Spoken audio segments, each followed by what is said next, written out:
okkur seinkað aðeins vegna tæknilegra vandamála. Ég skal reyna hvort viljið á íslensku, ensku eða sænsku. Gengur vel með ensku fyrir alla? Eða á ég ekki bara að vera með íslensku og enskan texta? Eigum að kjósum þetta? Láttu mig vita ef þið eigið erfitt. Enska ekki mitt 3., 4. besta tungumál, þannig að það gæti verið erfitt að skilja mig. Ég tala mjög lágt. Ef að strákarnir hækki ekki nægilega mikið í mér. Það heyrst ekki nóg í mikrofónum. Heyrið ekkert í mér? Ég meina, ég get ekki staðið hérna á.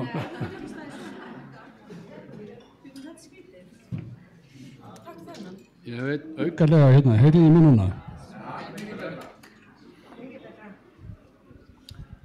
Okay, let's start. My name is Guðmundur Karl, that's an Icelandic, Guðmundur Karl Snæbjörnsson. Heyrið þetta? Okay. Ég ætla bara að vera hérna sem svona hliðarhjól. Þetta er alveg frábært lið sem hefur staðið í að undirbúa þessi erindi sem eru hérna. Og ég hef haft ánægju að vera mikið með, nánast allan daginn. En hérna, Mattias Desmet, Justin Tangway, I hope yes, and Asim Malhotra. Frábært fólk sem við höfum hérna og ég hafa ekki allir heyrt í þessu fólki, einhverju. Má ég sjá hendur? Já, láti ekki svona, þetta er bara bergmálsvellurinn okkar. Hérna, en þetta er alveg frábæri einstaklega, ég veit að, I'm sorry I'm not speaking English. Upp að munnum svona.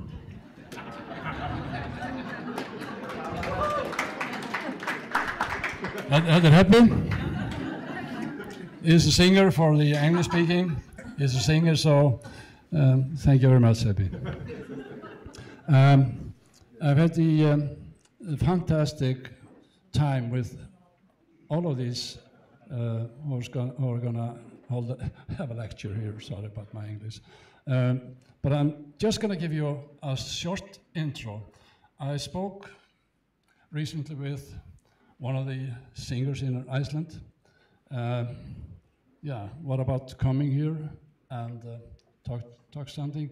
And he was very pleased to have a little song that I'm going to present. It's not you, Happy.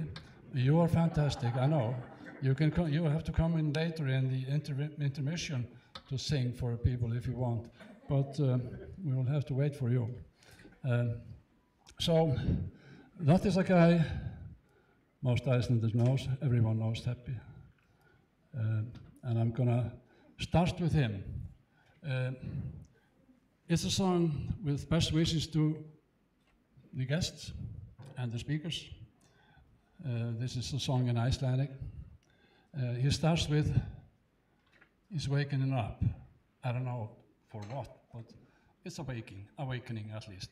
So I'm very pleased with. It's a beautiful song, I think. I'll put it on to start with.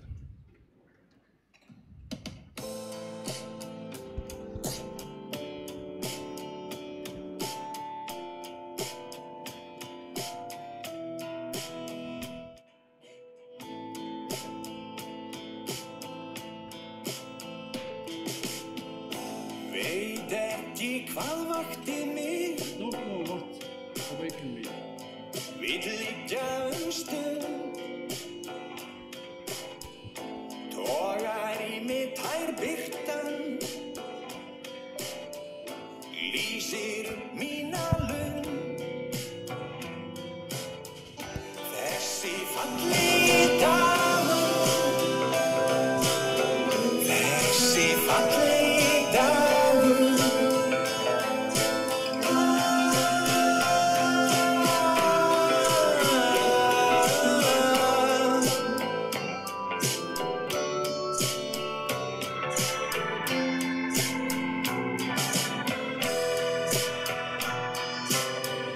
Íslenskt sumar og sólin syngja þér sitt lag. Þú gengur glöð út í hitann,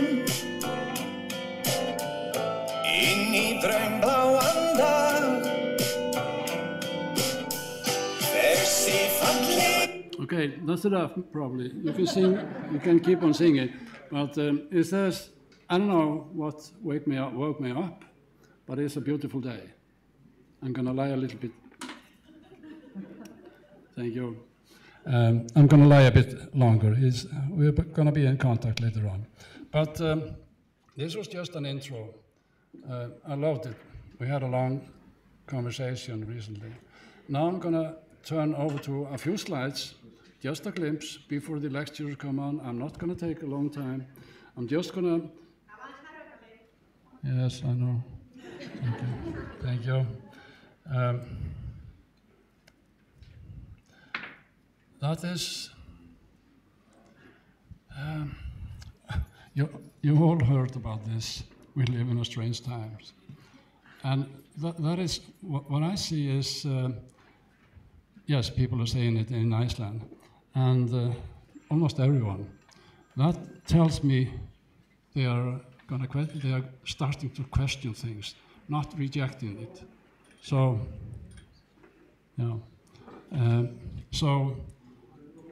but we are going to look at some things, a few things, which I called, we almost see no time difference because we have the past, like in December 2020, when it was the first report from the Pfizer, and we know a little bit. We can't see the future just from that 44,000 people.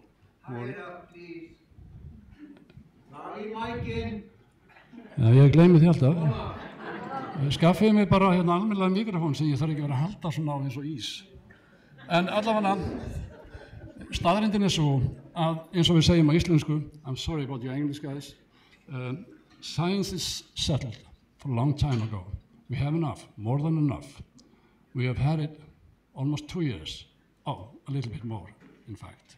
So it's not about science. This is not about health either. If you doubt me, we can have a chat a week if you want. But what we need now, and that's why I was mentioning the skepticism that people are starting to question and say, these times are really, really strange. And that means they are open for listening. But I think the time is turning over to recognition, accepting this was wrong, but it's a painful thing. It's a painful period, very painful one, especially for the government. I'm sorry about my colleagues also, 99.9%. But it's a difficult time to accept.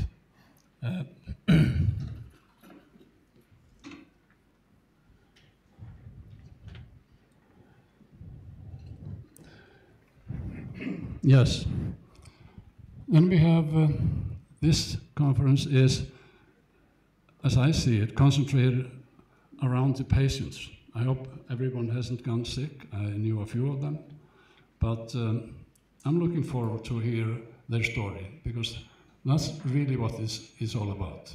This is about harmful, not medicines, chemicals that we have been inoculated for since 2021.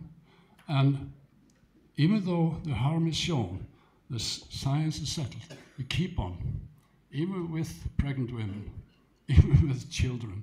And we have no, I'm sorry about the speaking, fucking science for it. There is no science for pregnant women. Well, I'm sorry, 44 rats for 42 days. That's all. Have you heard that before? Nobody heard that before? Okay. There are documents that a federal judge in the US. Sorry, what's going on now? Vill ég ekki koma bara að halda mikrofónu hérna fyrir mig? Ef þú talar hærra þá minnkar vandamálið. Ok, segi mér, ég skal reyna að hafa hann alveg í munnin. Heppi, látt ekki svona. Við höfum truth teller sem ég kalla. Það er fólki sem hefur orðið fyrir skadanum, og svo erum við frábæra fyrirlesara eins og Asim, Mattías, Justín. sem eru svona í fræðilegri kantunum. Ég það ekki núna, ætla að sitja hjá. Pretty good. I'm sorry, I'm going to change between English and Icelandic. So, the unavoidable truth, I call it, in the past. The past, now, and the future. But really from the beginning, we saw the future, we knew the future, and we tried to warn about the future. 18th of November, when the Pfizer came out, well, that wasn't even that vaccine that was used. It was another process, but I'm not going to mention that more. But we knew because there was no stop to transmission. There were more cases of COVID and other diseases, of course, immune deficiencies, even cancer. So we knew it was a dangerous one. We saw also that there were more that died. That's a simple thing, 1, 2, 3. Didn't work, didn't stop COVID, increased COVID, and more died. What do you expect in the future? 3 minutes. Oh. Okay, here we see it, doesn't stop transmission, increased COVID, excess other and deaths. In February 28, the same year, just roughly a month after we started vaccination, there were 1,223 dead.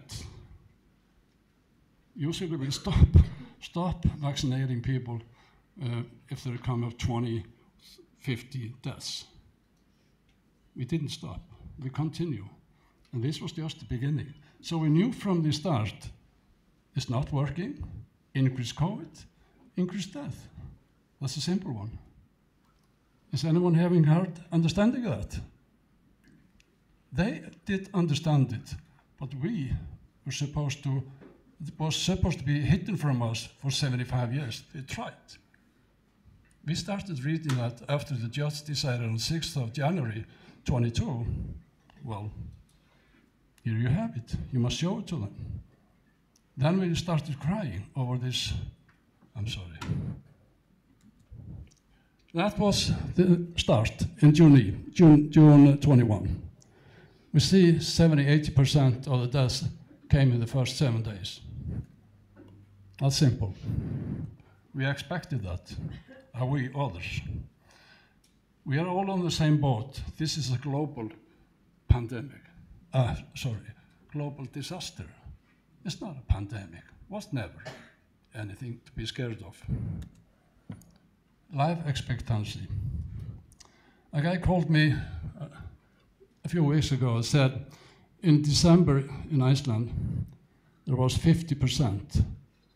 This is not 50% down with the birth, rate of birth. It's not going to happen. Just in the flood of Noah or something like that. This is out of the, more than out of the ordinary. It's impossible. Oh, it did happen. I'm sorry. It's a democide. Are you afraid of that word? Do you see any indication? Have you any signs that shows it works for people? How many minutes do we have? Just a little poem from Khalil Gibran, one of my favorites. I don't know why I took this. 1 minute. And I don't know, but there is a difference between saying God is in my heart or in your heart and saying I am in. Do you see the difference? Well, we've all been outside, not in or within. Next, I have a small video, a very short one, from Peter McCullough. It's a cardiologist and epidemiologist from US. I'm sorry to say it's far too short, shorter than I wanted, but it's what we have. But here's an important message to the UN, United Nations. What about? Stop this. I'm Dr. Peter McCullough, practicing internist and cardiologist, research epidemiologist in Dallas, Texas. I've seen and examined and managed thousands of patients with acute COVID-19 illness. long COVID syndrome and vaccine injuries, disabilities, and deaths. There is no greater authority in medicine to render these opinions to you. I've given them to multiple governmental organizations and in hundreds, if not thousands, of worldwide media presentations. The following points I want you to clearly understand. Number one, COVID-19 illness was always treatable with early multi-drug therapy as the only method in terms of reducing hospitalization and death. Point number two, the COVID-19 vaccines all expose patients to the lethal and damaging spike protein from the virus. None of the vaccines have proven to be safe nor effective. We have now record injuries, disabilities, and deaths with the ongoing COVID-19 vaccination program. The United Nations was incorrect when it initially supported the COVID-19 vaccines. I'm asking the United Nations to withdraw their support for the COVID-19 vaccination program, call upon its NGO, civil society organizations to message this out worldwide and get on the right side of history. I'm Dr. Peter McCullough, internal medicine, cardiology, and research epidemiologist in Dallas, Texas. Thanks for listening. Ég setti upp hérna, I put up a list, short list from him. That's from his team about how we tackle the spike problem. You can also see it on my home site. Oh, on my home site, on my Facebook. Sorry, Kallis Nye, if you want. We are not going to go any deeper into that now. So I'm going to finish now. That was my last one, and. For the next speaker, Asim Malhotra, I would like that if you write, we're going to take questions and answers after each lecture. So please write down. And we have an Olympic runner who's going to run around here to gather the questions if you have any. So after each one, we take questions. Okay. You can write it in English, Swedish, and a few other languages that I manage. I'll translate it if I can. Okay, thank you.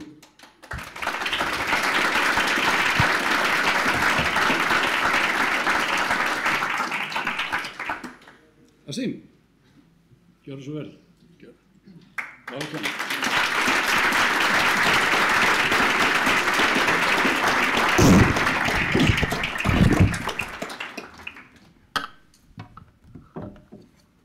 Ég nota enda þessu gamla PC, sko.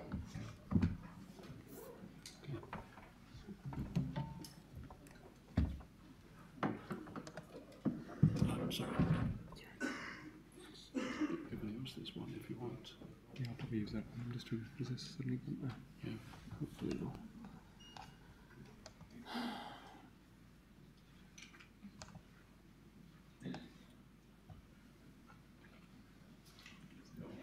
Excellent. Great. Thank you, Callie. Everyone hear me at the back? It's great to be back in Iceland. I was here in 2016 for the Food Loose conference. Then I was talking about sugar. I won't bore you with the sugar discussion too much today.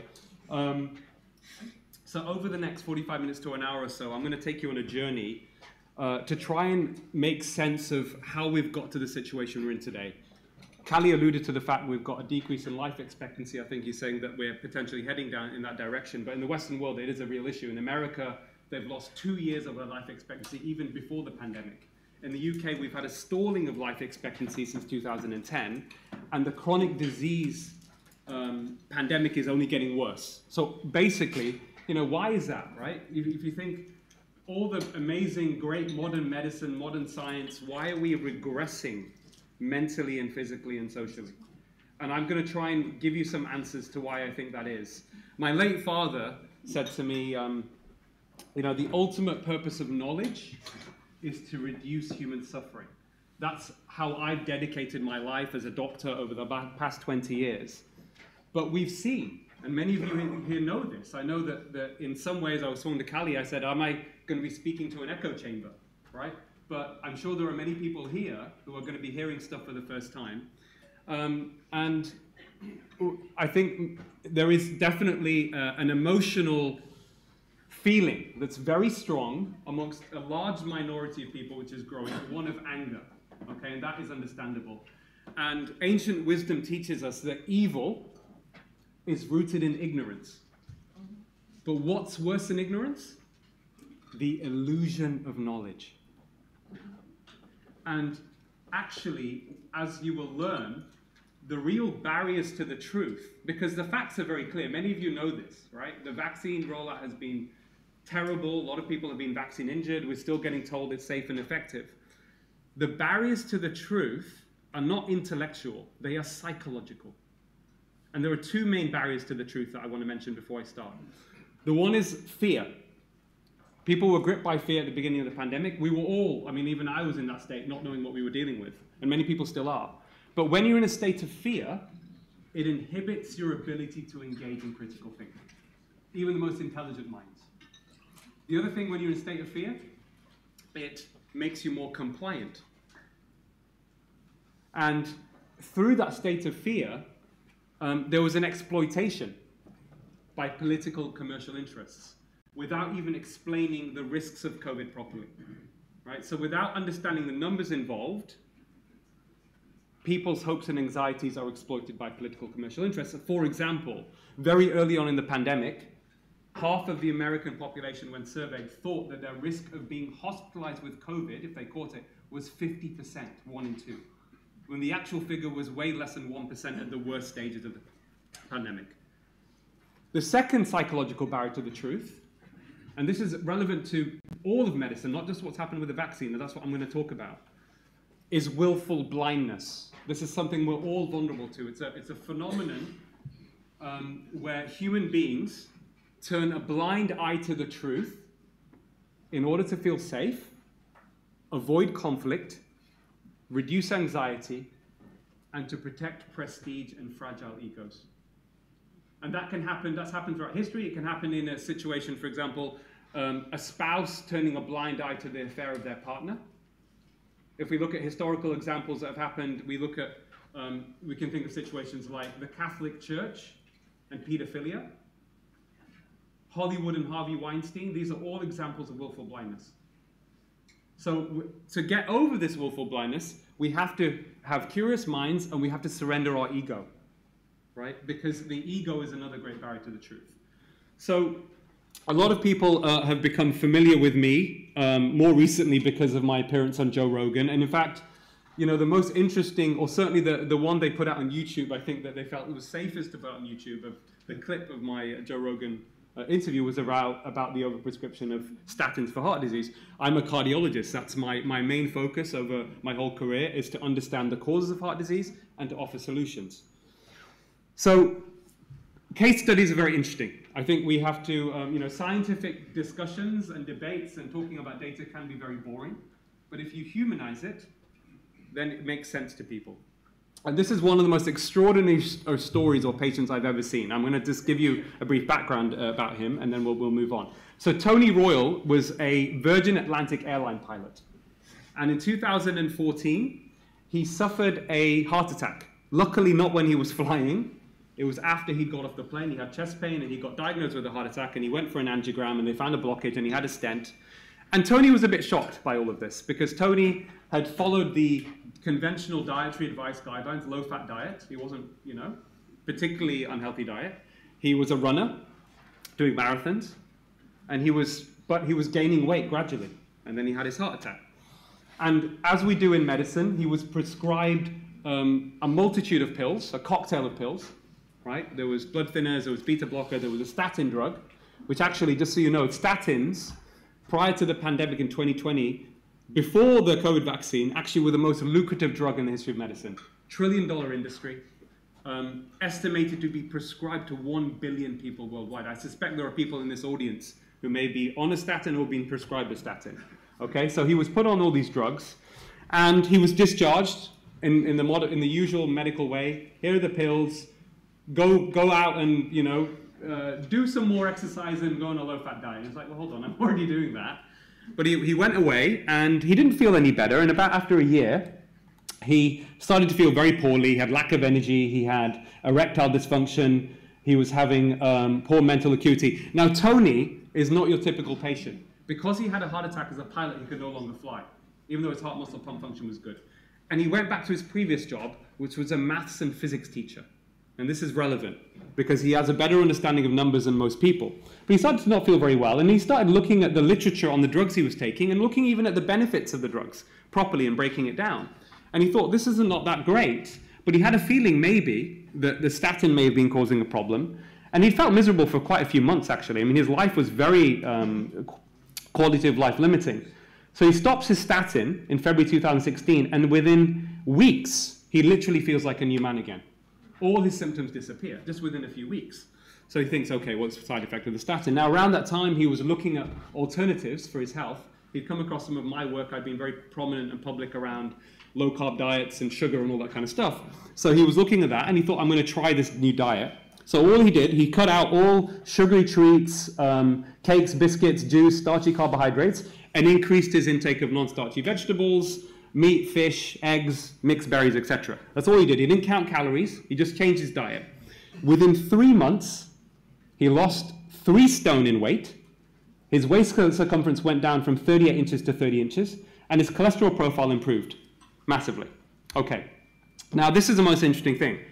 The next stage is Tony coming to see me privately as a cardiologist. I wasn't familiar with him during all of this. He was doing this himself. He also had stopped all his pills himself. So this guy's had a heart attack. He's had a stent. He's looked at the literature. He's understood the data himself, not a typical patient, right? And he's decided, this doesn't sound very good, these benefits. I'm going to stop all the pills. So he stops all his pills. He's never felt better. And he comes to me to see me privately, and he says, I'm not sure whether I've done this myself, but I'm not sure whether this is the right thing to do.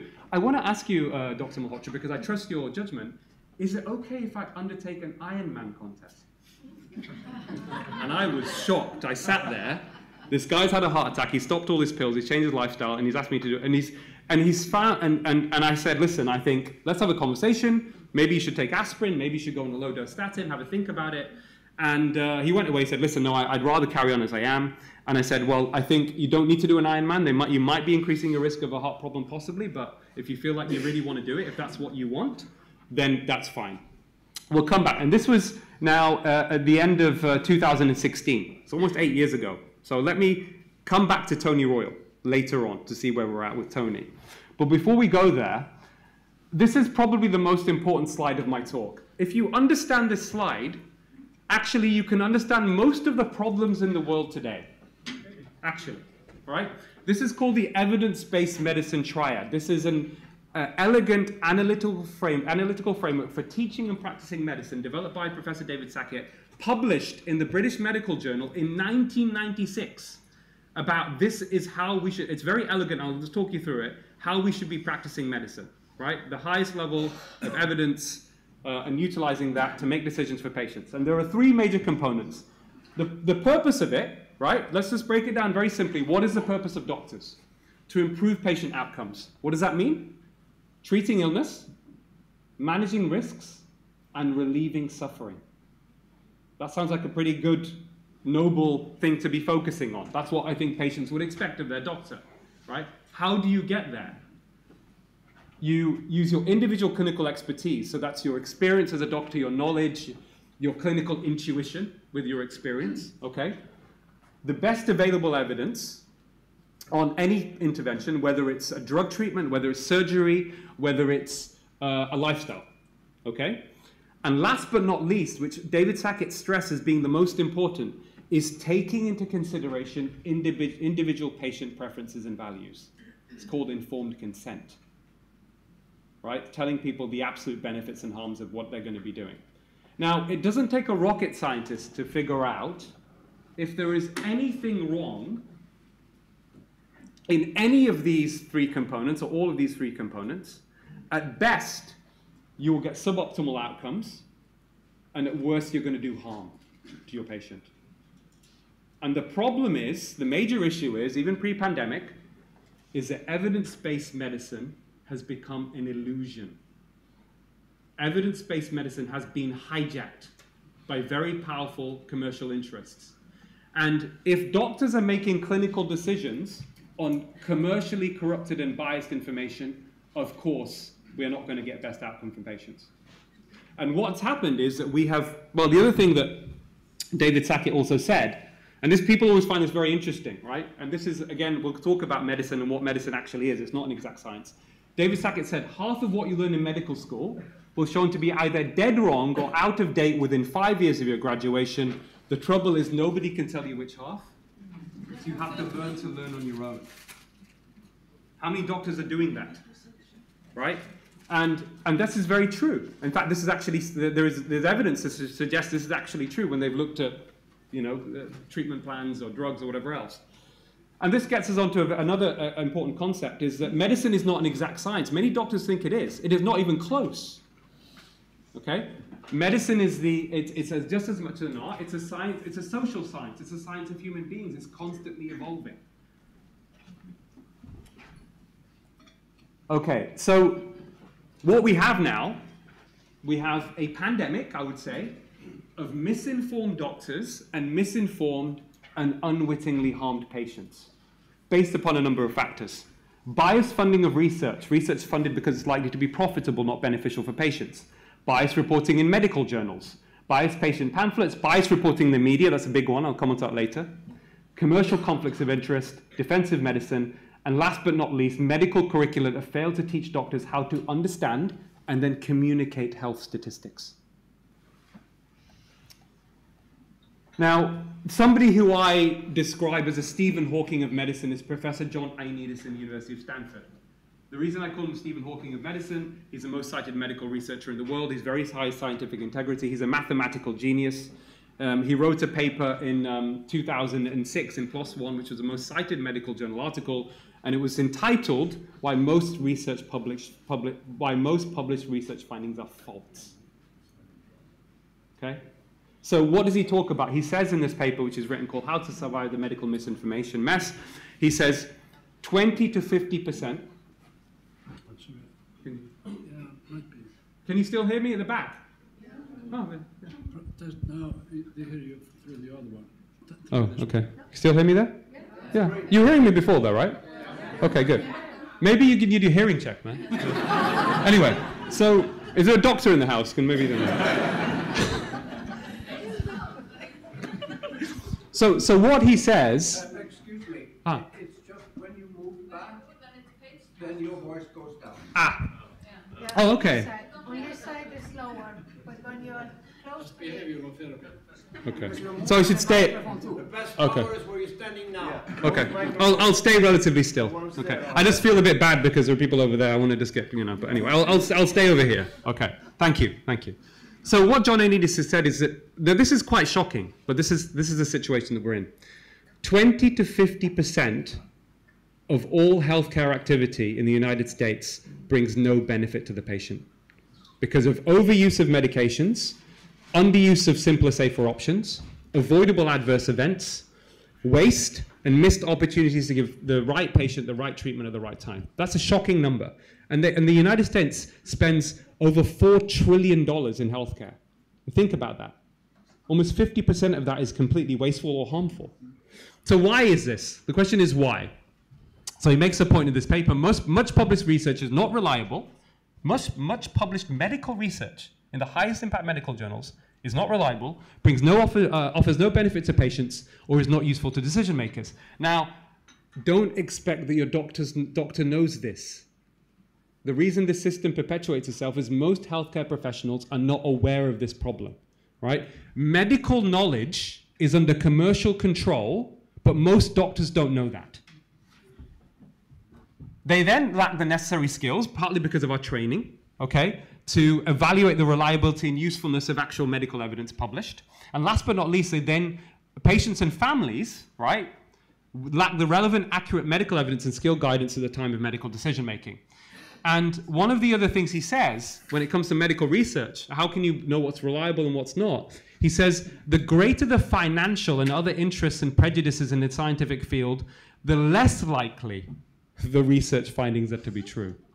Think about that for a second. Does that maybe add up a little bit with the vaccine, maybe? The greater the financial interest, the less likely the research findings are to be true. Don't worry, I'm going to take you to the root cause of this problem. Don't worry, we're going to get there. Okay? Now, I, as a cardiologist, and I think this is important for most people here, because I know that there's a lot of interest in the vaccine stuff, and I'll talk about that. But my primary motive, and this is relevant to what's going on right now, my primary interest is to try and help people prevent heart disease and even potentially reverse it. And I'm going to get there in this talk for you guys. Evidence that most people don't know about reversing heart disease and preventing it. And this is a publication in Diabetes Care from 2009, which basically says, because most people have still got this understanding or this fear of cholesterol. High cholesterol is a major risk factor, you need to lower it, okay? And the lower the better. But again, I'll talk through why this is all fatally flawed. But when you look at the independent analysis of what actually drives heart disease, the biggest driver of heart disease is something called insulin resistance. Okay? This is when your body becomes resistant to the hormone insulin over time. And that is actually irrefutable as the primary driver. Now, the reason most people don't know about this is because there has not been an effective drug that can be sold that combats insulin resistance and then improves outcomes. But when you look at the actual evidence in terms of lifestyle, etc., the one thing that can improve insulin resistance even within 3 weeks massively is pure lifestyle changes. But there's no market for that message, right? And therefore most people don't know about it. And they say in this paper that LDL cholesterol is not that important, but they basically say in the conclusions, insulin resistance is the most important single cause of coronary artery disease. A better understanding of its pathogenesis, its cause, and how it might be prevented or cured could have a profound effect on coronary artery disease. This is 2009. We have the evidence, and I'll get there with you. Another interesting thing, just again, I'm giving you this a broad understanding of busting some myths for you here, okay? LDL cholesterol is the so-called bad cholesterol that is thought to drive heart disease and has driven this trillion-dollar industry. Okay? Everybody gets their bloods checked. If the LDL is high, you'll get a red mark. Your doctor will likely scare you. Say your LDL is high, you need to get it down. I get patients coming to me all the time who are terrified. In 2016, myself and a number of international scientists decided to look at independently. None of the scientists were connected to the drug industry, okay? So we looked at this independently. And we looked at people over 60, and the reason we looked at that is the original trials on cholesterol that started in 1948 in America and carried on for decades, where we started to see high cholesterol as a risk factor for heart disease, but actually it was only really a risk factor if your cholesterol was over 10 in people who had a genetic condition that gave them very high cholesterol. It wasn't really there for most other people at all. But what was interesting and never discussed publicly was even in the findings of those original studies found that when you hit 50, as your cholesterol became lower, the death rates increased. And nobody really gave a good explanation for that. So what we thought is, let's actually look at this again and see, is this true or is there some consistency here? And we looked at the data and we were a little bit shocked with what we find. First and foremost, if you're over 60, there was no association at all, nothing at all, with LDL cholesterol and heart disease. But this was what shocked us the most. There was an inverse association with LDL cholesterol and all-cause mortality. In other words, statistically, the higher your so-called bad cholesterol, over 60, the less likely you were to die. Now, how can that be explained? In the paper, and this is published in the BMJ, and it was publicized. I'll tell you what happened with the publicity about that, which I was involved in a minute. But we can explain this, and this even goes back historically, is that LDL has a very important role in the immune system. Older people are more vulnerable to dying from infections like pneumonia or gastrointestinal infections. So that's probably where the benefit was coming. The other interesting finding is that we know that low cholesterol, very low cholesterol, is associated with cancer. And that may also be through an immune system effect. But the bottom line is, at the very least, this whole exaggeration of LDL cholesterol, I mean, has been grossly. And I remember at the time, I wrote an article in the British, one of the mainstream newspapers called the Telegraph newspaper, you may be familiar with it, about this. And I talked about a story. Once we published our findings, peer-reviewed, we'd hit the news. A lady came into my clinic in the NHS. I remember a lady in her early 60s, and she walked into the consultation room, and she looked very scared, like white as a ghost, right? Absolutely terrified. I said, what's wrong? She says, my doctor has told me my cholesterol is very high. I said, congratulations. You're probably going to live longer. And I sat her down, and in a very evidence-based way, I explained it all to her, and she left the consultation room a very happy woman, right? So this is the power of this information. Now, that was just one study that we did. Something very interesting was published in the BMJ just a few years ago. They looked at the most up-to-date study done in Denmark, looking at LDL cholesterol and longevity, lifespan. And they actually found in this study, looking at over 100,000 people aged between 20 and 100, that the optimal level for longevity for your lifespan of LDL cholesterol was between 3.4 and 3.9 millimoles per liter. The reason that's important, right now, across the world, if you get your LDL level checked, your blood checked, as soon as it goes above 3, there will be a red mark next to it. This is dangerously high. Okay? So how do we explain this? Again, it comes under the commercial influence of medicine. We've got flawed science, we've got a huge industry behind it. The guidelines are written by scientists who are connected to industry, who have also a dogmatic attitude, and it's basically wrecking people's health, this misleading information. One of the other things, again, I'm just going to finish on the cholesterol bit soon and then we'll move on. But now, I was taught as a medical school and as a cardiologist that the lower your cholesterol, the better when it comes to heart disease. Okay, so let's even accept, let's just say there are two different things going on. Maybe cholesterol is important in the immune system, but actually increases the risk of heart disease, and you've got to make a decision, do I lower it or whatever, right? Fine. So what we decided was, me and two other cardiologists, we decided to look at the evidence from drug trials, by the way, and these are drug trials that have never been independently evaluated.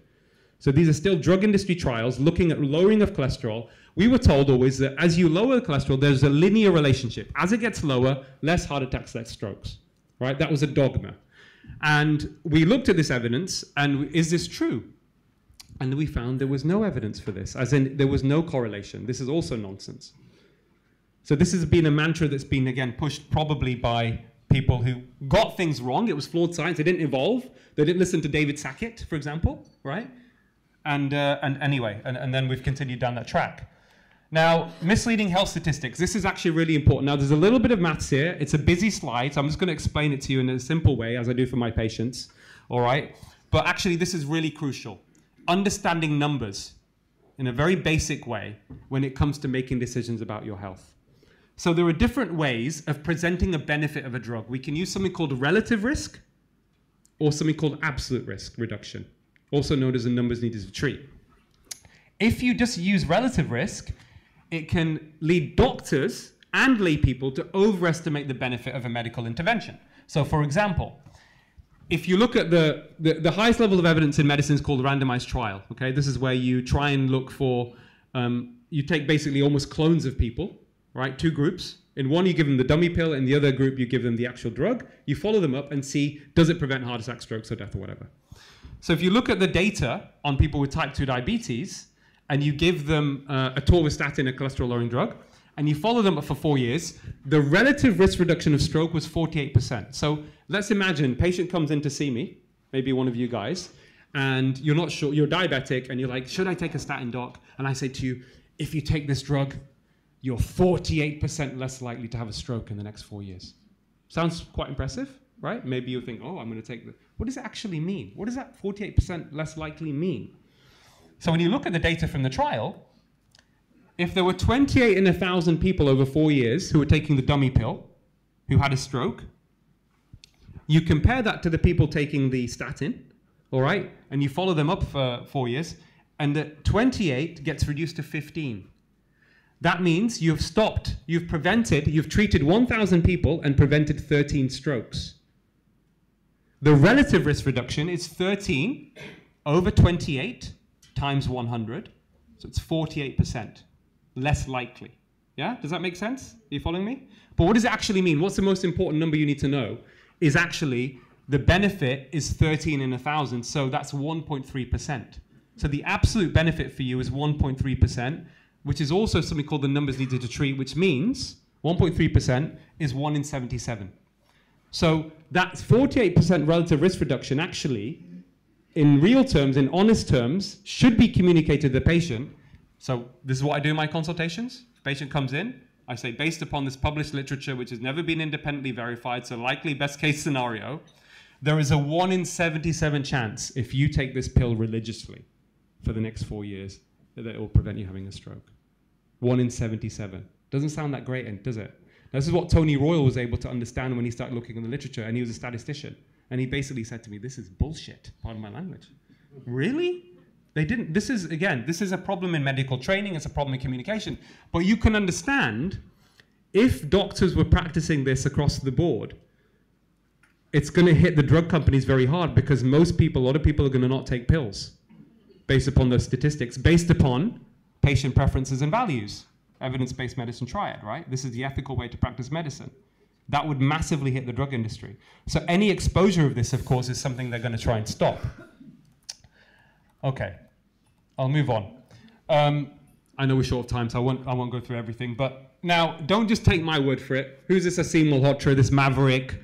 You know, this guy who on Wikipedia they say he's controversial. Maybe he's just attention-seeking. He's giving his own opinion. No. 2009, World Health Organization bulletin. Gerd Gigerenzer, the director of the Max Planck Institute in Berlin, who for Center for Risk Literacy. He was a global figure. Okay. In a World Health and listen, I know we don't like the World Health Organization anymore, and I'll get there, but they used to be good. They used to be good. All right. 2009, he said, and you can look at this online, he said, it is an ethical imperative that every doctor and patient understand the difference between absolute and relative risks to protect patients against unnecessary anxiety and manipulation. In other words, in my view, doctors, by not giving this information to patients when it's available, are unwittingly practicing unethical medicine. Okay, now we go back in time, and this is an interesting story. So I kind of hit the mainstream, or became the controversial cardiologist busting myths in initially 2013. I published an article in the BMJ called Saturated Fat is Not the Major Issue, and I basically overturned decades of dogma that eating saturated fat in foods like butter, cheese, etc., raises cholesterol and causes heart disease. And I looked at the evidence, and I spent 2 years. I published this paper in the BMJ as a peer-reviewed paper. And in it, I also said we've overprescribed statins, and cholesterol's not that important. I did this all in 800 words. I also said we should focus on sugar. I didn't do this deliberately, but obviously inadvertently, I was taking on basically two big industries at the same time, big pharma and big sugar. And you can imagine, this was press released by the BMJ. I was still a specialist registrar. I was a junior doctor finishing my cardiology training, and it became global news. So it was front page of 3 British newspapers, although one of the newspapers, The Times, was quite happy because they put something on the front like, butter is back, right? So, you know, it was interesting, but there was also me saying that we've overprescribed statins, and I basically exposed the truth about the most lucrative drug in the history of medicine. And just so you know, at the same time, John Abramson from Harvard had also published an analysis independently looking at whether or not people who are at low risk of heart disease, because of course the drug industry wants to get more people taking more pills, would benefit from a statin, and based upon drug industry sponsored research, that numbers needed to treat was 1 in 140. And this is where the guidelines were shifting to saying we need to get doctors, we need to financially incentivize doctors, gets worse, to give statins to people at low risk of heart disease, which would have meant everybody over the age of 50 would have had their doctor financially incentivized to scare you into taking a statin without giving you this information. We said there's no net benefit here. Now, both of us in these papers, we had also said, based upon one study, that the side effects, and I knew this, the reason I got involved in this is because I was seeing a huge discrepancy between what we were told in the medical literature of side effects of statins and what was actually happening with my patients. I was seeing a lot of patients where I was diagnosing side effects of statins. You stop the statin and their pain goes away, their fatigue. And I was like, there's something not right here. So I started looking at more literature. And one study said maybe 20% of patients get side effects from statins. So we put that in our paper. We cited it. And John Abramson did the same thing as well, in the same issue of the BMJ, in a different analysis. Now, this is where things really got interesting. So this was big news, end of 2013, and it caused a bit of a storm. One of the most powerful men in medicine in the whole world is a guy called Professor Sir Rory Collins at the University of Oxford. Professor Collins got his knighthood from the Queen because of his statin research, okay? And he went to the editor of the BMJ and he says, this side effects issue they've cited is grossly exaggerated. People will die. This is far worse than what Andrew Wakefield did with MMR and linking it to autism. And the BMJ editor said, we're not going to retract. He wanted to retract it, which of course would be career destroying for both of us. But he said, we'll publish you can publish your rebuttal. For some reason, he didn't want to publish a rebuttal, and he goes to the Guardian newspaper, and in March 2014, suddenly there's headline news, front page, that this Oxford Don is saying that what me and John Abramson done was going to kill people because we've scared people about statins, and people are going to stop their statins, right? And he goes to the Guardian, and remember, this is interesting. We have said 20% of people get unacceptable side effects. This is his quote from the Guardian. There are only 1 or 2 well-documented side effects from statins. Myopathy and muscle weakness occurred in 1 in 10,000 people, right? And a small increased risk in diabetes.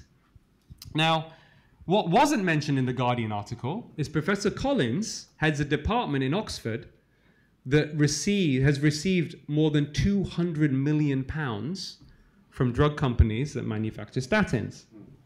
So then what happened was this went to a... I'll fast forward quickly, but there was a lot going on. Eventually, the BMJ got up under pressure. They sent the articles for independent review. That became a big news story. I was effectively on trial for 2 months. And if this independent review came back saying retract, that's basically the end of my career. But I also thought something fishy was going on. I thought the reaction was an overreaction. Something's not right here. Luckily, the independent investigators came back and said 6-0 in our favor, unanimous, no retraction, huge victory, right? But then I think there was a feeling that they would scare us, me and Abramson. Abramson was quite tainted by this. I, of course, was a little bit like, I'm going to carry on now. So I started publishing more in medical journals about informed consent and statins and kept pushing, right? So this battle kept going back and forth. And eventually, the Lancet, Rory Collins said, we're going to reanalyze this thing because there's all this scaremongering on statins. We're going to look at our own data again, which no one's independently verified. And they came out and said, okay, maybe 1% of people get side effects from statins. Now, this is really interesting. I got a phone call. I was in America at a conference, and I got a phone call from the chief reporter of the Sunday Times newspaper. And he said, Dr. Malhotra, he said, I knew him well. He said, Asim, you never guess what I found. I said, what is it? He says, well, I'll explain it to you. So Professor Collins has said side effects almost are non-existent from statins. What he found in America is that there was a specific test, a genetic test that was being used, a blood test, that tells you whether you're likely to get significant side effects from statins. And guess who was the inventor of that test? Professor Rory Collins. Okay? And he basically, so the test branded as Statins Smart, this is from Sunday Times, is sold online for $99 on a website that claims 29% of all statin users will suffer muscle pain, weakness, or cramps. The marketing material also claims that 58% of patients stop statins within a year, mostly because of muscle pain. Now, so the royalties for this test being sold in America went to University of Oxford, okay?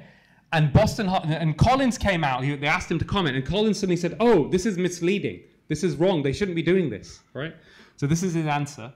And basically, the people who were selling this, Boston Hyatt Diagnostics, stood by its claims about statin side effects, said they were based on published research. It cited a US task force on statin safety, said that the trials that are conducted by Rory Collins, these ones that are published in The Lancet, etc., okay, were limited, had major limitations because patients with statin intolerance were often excluded. Now, most doctors didn't know that. I didn't know that during medical school training. When clinical trials are done by drug companies, they have a pre-randomization run-in period. They have a period at the beginning before they start the trial.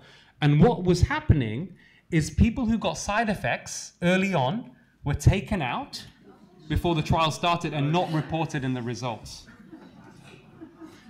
John Unger Thomas' son, this never got publicized in the news, so I'm going to share something with you which was never published. He then did a Freedom of Information request to find out, did Oxford University and did Collins receive any money from the sale of this test that was advertised saying 29% of people get side effects, okay?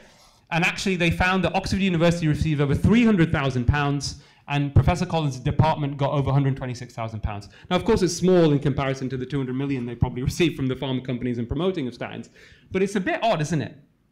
Now, when I said this to a scientist who works for pharma in America, who will remain nameless but quite well known, he works in pharma, he said, Asim, this is standard, making money from both sides. And on that point, I'm just going to stop for a second. Have you heard recently that Pfizer are investing in drugs for turbo cancer? Think about that. Now, so we move on. So the thing carried on. Now, the most important question that people ask about statins, how much is it going to prolong my life expectancy? Now, this is again a reanalysis of drug industry-sponsored trials. And they found that if you were taking a statin, you had a heart attack, right? And a patient in the highest risk group, where there was a benefit of 1 in 39, okay, potentially, how much longer are you going to live over a 5-year period? Now, I asked people in the audience, I asked doctors, how much longer would you expect? If you've had a heart attack and doctor says you must take the statin, it's going to save your life, over the next 5 years, how much over those 5-year period would you think it would extend your life expectancy? Many people came back with different answers, 2 years, 5 years, 10 years. The actual figure, just over 4 days. Irrefutable, peer-reviewed research in the BMJ. The most prescribed drug in the history of medicine, and this is what people are not being told. And this is another problem, the illusion of protection. This is a common issue. It's not just about the drug. It's people think, you know, this happens all the time. My cholesterol is low enough, I'm taking a statin, I can go and eat what I like. Nothing could be further from the truth. One, the statin's more likely to not give you any benefit or very little benefit. And two, if you're going to do these sort of lifestyle behaviors, of course, that's going to drive heart disease through insulin resistance. Okay, I'm going to move on a little bit. So, what is really, okay, so the people in the audience want to know how to prevent heart disease and reverse it, and it's relatively simple, well, it is actually relatively simple lifestyle changes. I published this paper in 2017 in the British Journal of Sports Medicine. And essentially, when you look at heart disease, 80% of heart disease is essentially determined by environment and lifestyle factors and social factors, okay? What do you do? Well, the best available evidence tells us that the best way to prevent heart disease and even manage it is essentially a low refined carbohydrate Mediterranean diet, okay? That's definitely where the evidence seems to be pointing. Very simple exercise, 2 30-minute brisk walks a day. You don't have to be pounding in the gym. If you look at the blue zones, where these are societies where people have very long life expectancy, these people weren't pounding in the gym. These people living over 100, counting calories or how much they're burning, they were just out and about. They were just being, you know, out in the sun and walking, for example, right? And then, of course, stress reduction, which is a big one, which I'll come on to. And, okay, now I know Sig has been very keen that I talk about, and I will talk about my journey with the vaccine issue. My work and advocacy is mainly often informed by my own patient interaction. Okay? I've never come across a patient with a vaccine injury prior to COVID. I've never been aware of it, never seen it, never really much heard of it, right? I'm an adult cardiologist, so it wasn't on my radar. And I think this is still a big issue and a big problem, is that doctors have a blind spot when it comes to vaccines. Now, that doesn't mean that I'm saying other vaccines are bad, and I know there are people that have concerns about that, and that needs to be explored for sure. But even if you look at traditional vaccines, the published literature says serious adverse events 1 in a million.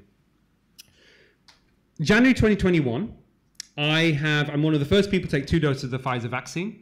I take it for a number of reasons. One, I thought it was going to prevent transmission, therefore I'm protecting my patients.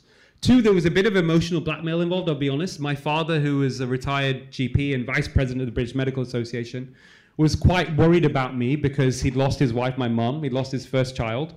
You know, I was his only surviving member of his family. Had an exaggerated fear of COVID of me, even though I'd done analysis in 2020 and been very vocal about lifestyle and COVID. I knew my risk was low.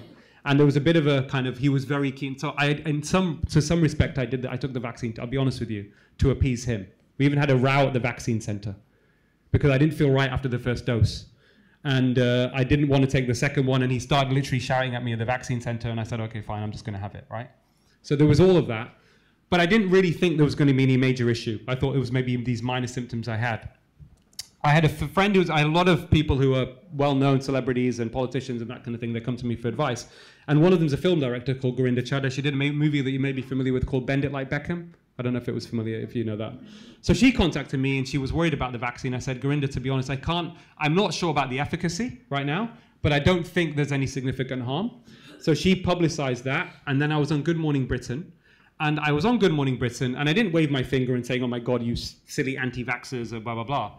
I said, actually, and this is probably why they never invited me back, I said, I can understand where vaccine hesitancy is coming from because look at the drug industry and the fraud they've committed over the years, right? I said prescribed medications, this is true by the way, prescribed medications are the 3rd most common cause of death after heart disease and cancer because of side effects, okay?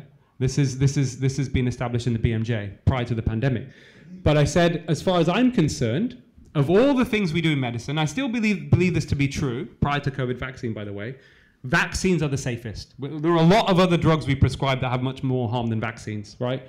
So I said, this is how I left it. And of course, they didn't invite me back, but that was fine. But I was then still somebody who was on TV saying it was probably safe. And then a number of things happened, and it was cumulative. One, I suffered myself after the second vaccine. I went into clinical depression within a few weeks, but I thought there was something not right. I had some pain in my groin. There was all sorts of stuff going on. Didn't feel right about it. That was definitely an element of that. But in April 2021, I go for a walk with a friend of mine who is a cardiologist, and I would describe him probably as being the smartest cardiologist I've worked with. Very, very bright guy, very high integrity. And I've worked in London teaching hospitals with some of the best people. And he said to me, Asim, I just want to tell you something. I've not had the vaccine. I said, oh, really? I said, why is that? He said, something's troubling me. He said, I looked at the original trial, and this guy can pull research papers apart for fun. He said, I looked in the supplementary appendix of Pfizer's original trial, and he said there were 4 cardiac arrests in the vaccine group and 1 in the placebo. Now, it's small numbers. It may be just random chance. But he said, if this is a real signal, we're going to have a problem. I want to wait.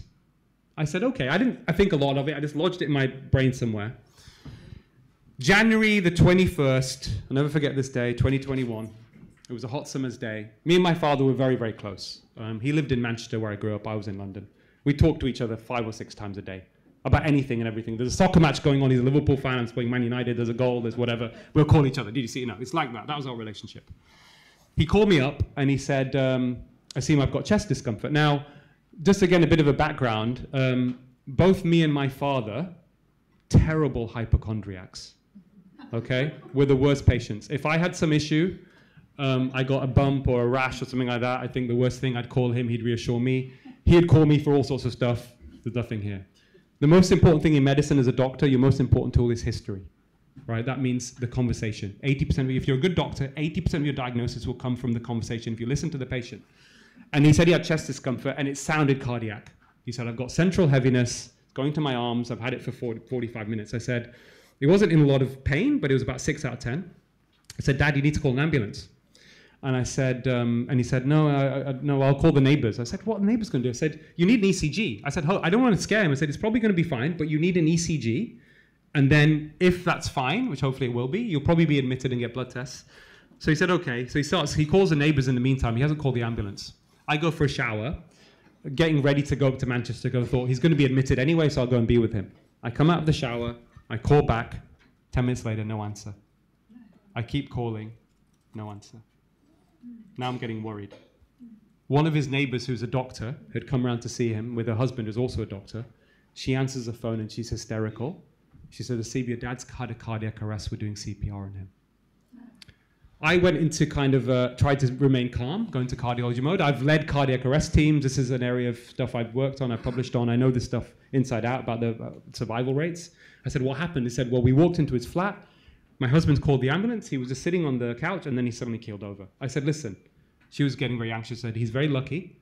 He says, you've got 2 doctors doing CPR, a witness cardiac arrest, ambulance is on its way. It's going to be here in 8 minutes. I know the data on this. We'll shock him out of this.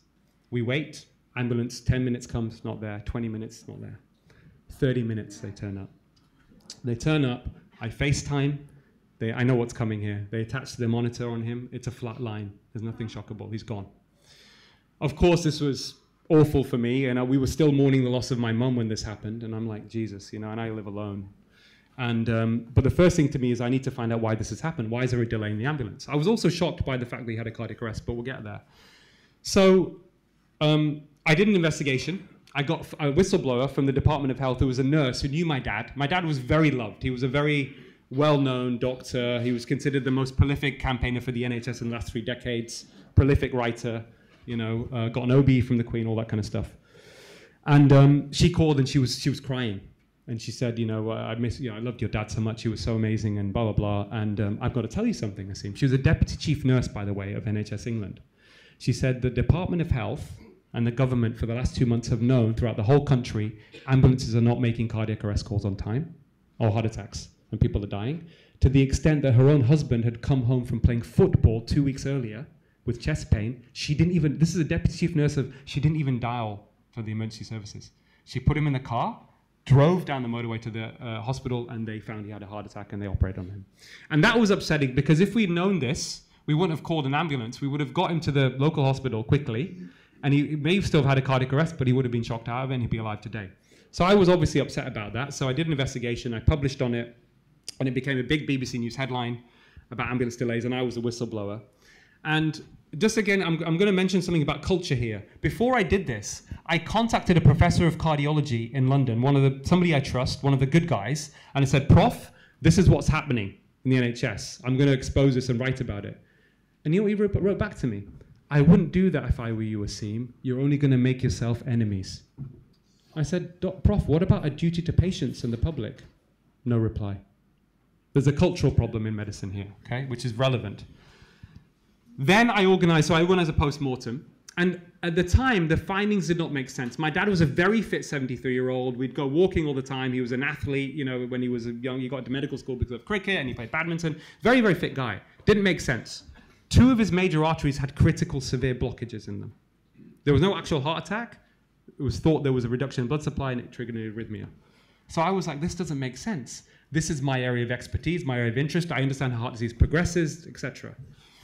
I couldn't think of a reason other than maybe was he really stressed because he was, you know, because he'd lost my mum and all that stuff. Was that the reason? It's the only explanation I had. Now, this is where things start turning for me, which I know Sig wants to know about exactly what happened here, especially. This is where I couldn't now stay quiet. 3 things happened within the space of 2 weeks. The first is publication in Circulation, the highest impact cardiology in the world. Stephen Gundry, a cardiologist there, had followed up hundreds of patients by use of a blood test called the Pulse score. It's a blood test that looks at inflammatory markers in the blood that correlate very well with your risk of heart attack over the next 5 years. And for some reason, he decided to look at these patients in their 50s at these blood tests within 8 weeks of having had the mRNA vaccine. So within 2 doses of Pfizer or Moderna, he repeated their blood test, and their baseline risk of a heart attack went from 11% risk at 5 years to 25% just in 8 weeks. And I thought, wow, that's a huge jump. That is unbelievable. And based upon inflammatory markers, now I've suddenly thought, if this is real data, if this is reliable, or even close to reliable, the mRNA vaccine is causing inflammation of the arteries, and it's accelerating heart disease very quickly. And I thought at that point, if this is true, and this is 2021, we are going to see an increase in excess death. We're going to see excess deaths happening in the next few years. I remember thinking that at the time. I thought, I hope this isn't true, because the most primary cause of excess death is cardiovascular. A lot of people who are maybe destined to have a heart attack in 10 years are going to have a heart attack in 6 months or shorter, and a cardiac arrest. It's going to accelerate heart disease. But that was only the one bit of data. Second thing that happened was I got a phone call. I was in Sweden giving a talk 2 weeks before this from a Times journal and said, Dr. Malhotra, we have an unexplained 25% increase in heart attacks in Scotland. What do you think is going on? And I said, actually, well, the stress from the pandemic definitely would have contributed. The diet's got worse as well. That would have played a role. She said, what about the vaccine? I was a bit shocked. I said, I don't think so, but let's not exclude it. So I'd already remembered I had had a conversation with her. And then the third thing, which is perhaps the most shocking, a whistleblower from a very prestigious institution, I'll tell you what it is. Well, maybe I won't. Maybe you can look it up online. Let's just say the most prestigious medical institution, one of the most prestigious in the world, okay? Called me up. He's a cardiologist, and he was very upset, and he said, it seems something I've got to tell you. I said, what is it? He says, a group of researchers in my department have accidentally found, using imaging of the heart, very high-tech imaging technique, that there is a signal of inflammation of the arteries which is there in the vaccinated but is not there in the unvaccinated. The lead researcher sat the team down and he said, we're not going to publicize these findings any further because it may affect our funding from the pharmaceutical industry. I couldn't obviously stay quiet. At this point there was too much. I was a bit nervous. I was like, oh, this is... But I just felt something within me, my conscience said, I need to at least stay. I went on GB News and I said, this needs to be looked into. I didn't say stop the vaccine at this point. And it went viral. And then, as you know, the rest of the story moves on. I then did my own analysis and looked at the data. But let me just fast forward to break down the most important facts that are the best available evidence on the benefits and harms of the vaccine. Okay? Now, at the beginning of 2023, beginning of last year, UK is the only country that's done this. They published data on real-world data on the benefits of the vaccine on different age groups. Are you ready for the figures? If you were 70 years old, you have to vaccinate 2,500 people to prevent one person being hospitalized with COVID. If you are 50 years old, 53,000. If you're under 30, 150,000. Remember we were talking about statins, 1 in 83 and 1 in 100, and people are like, oh, that looks a bit shit. Sorry, pardon my language. This is unbelievably poor efficacy. And by the way, this is likely an exaggeration because there's something called healthy user bias. We know that the people who are most likely to be unvaccinated, on average, I'm not saying on average, were people from lower socioeconomic backgrounds who are already sicker. They generally tend to have more lifestyle problems. These are some of the most marginalized people in society who don't trust government, understandably, and who are the ones that are most likely to. So they are already at 2 to 4 times the risk of all-cause mortality from COVID to start with. So this figure is likely an exaggeration, but it's very, very poor, right? What about the harms? Now there was a reanalysis done, published in the journal Vaccine in August 2022 of Pfizer and Moderna's original data by some of the most eminent scientists in the world, okay? And it was peer-reviewed. It was not, I'm the one that's probably done more to publicize it than anybody. It wasn't hitting the news. I thought, this is unbelievable. They found when you reanalyze the original trials of Pfizer and Moderna, you were more likely to suffer serious harm from the vaccine than you were to be hospitalized with COVID. At a rate of 1 in 800 at 2 months. Hospitalization, disability, life-changing event. This is their original trial data. For me, that's a no-brainer. That was more than enough. So I have said this. This vaccine likely should never have been approved. Forget about high risk, low risk, and kids. It should not have been approved for a single human being in the first place. A single human being. That figure is way, way too high. And in fact, the real world data that was published, this was retracted, this article, not because of errors, but because of pressure on the editor, published in a very high impact journal. They did a survey in America that suggested that the serious adverse event rate may be as high as 1 in 300, and the death rate may be as high as 1 in 1,000. And they wrote in the article, estimates from the survey in America indicate through the first year of COVID-19 vaccination program, there may be as high as 278,000 vaccine-induced fatalities and up to 1 million serious adverse events in America alone.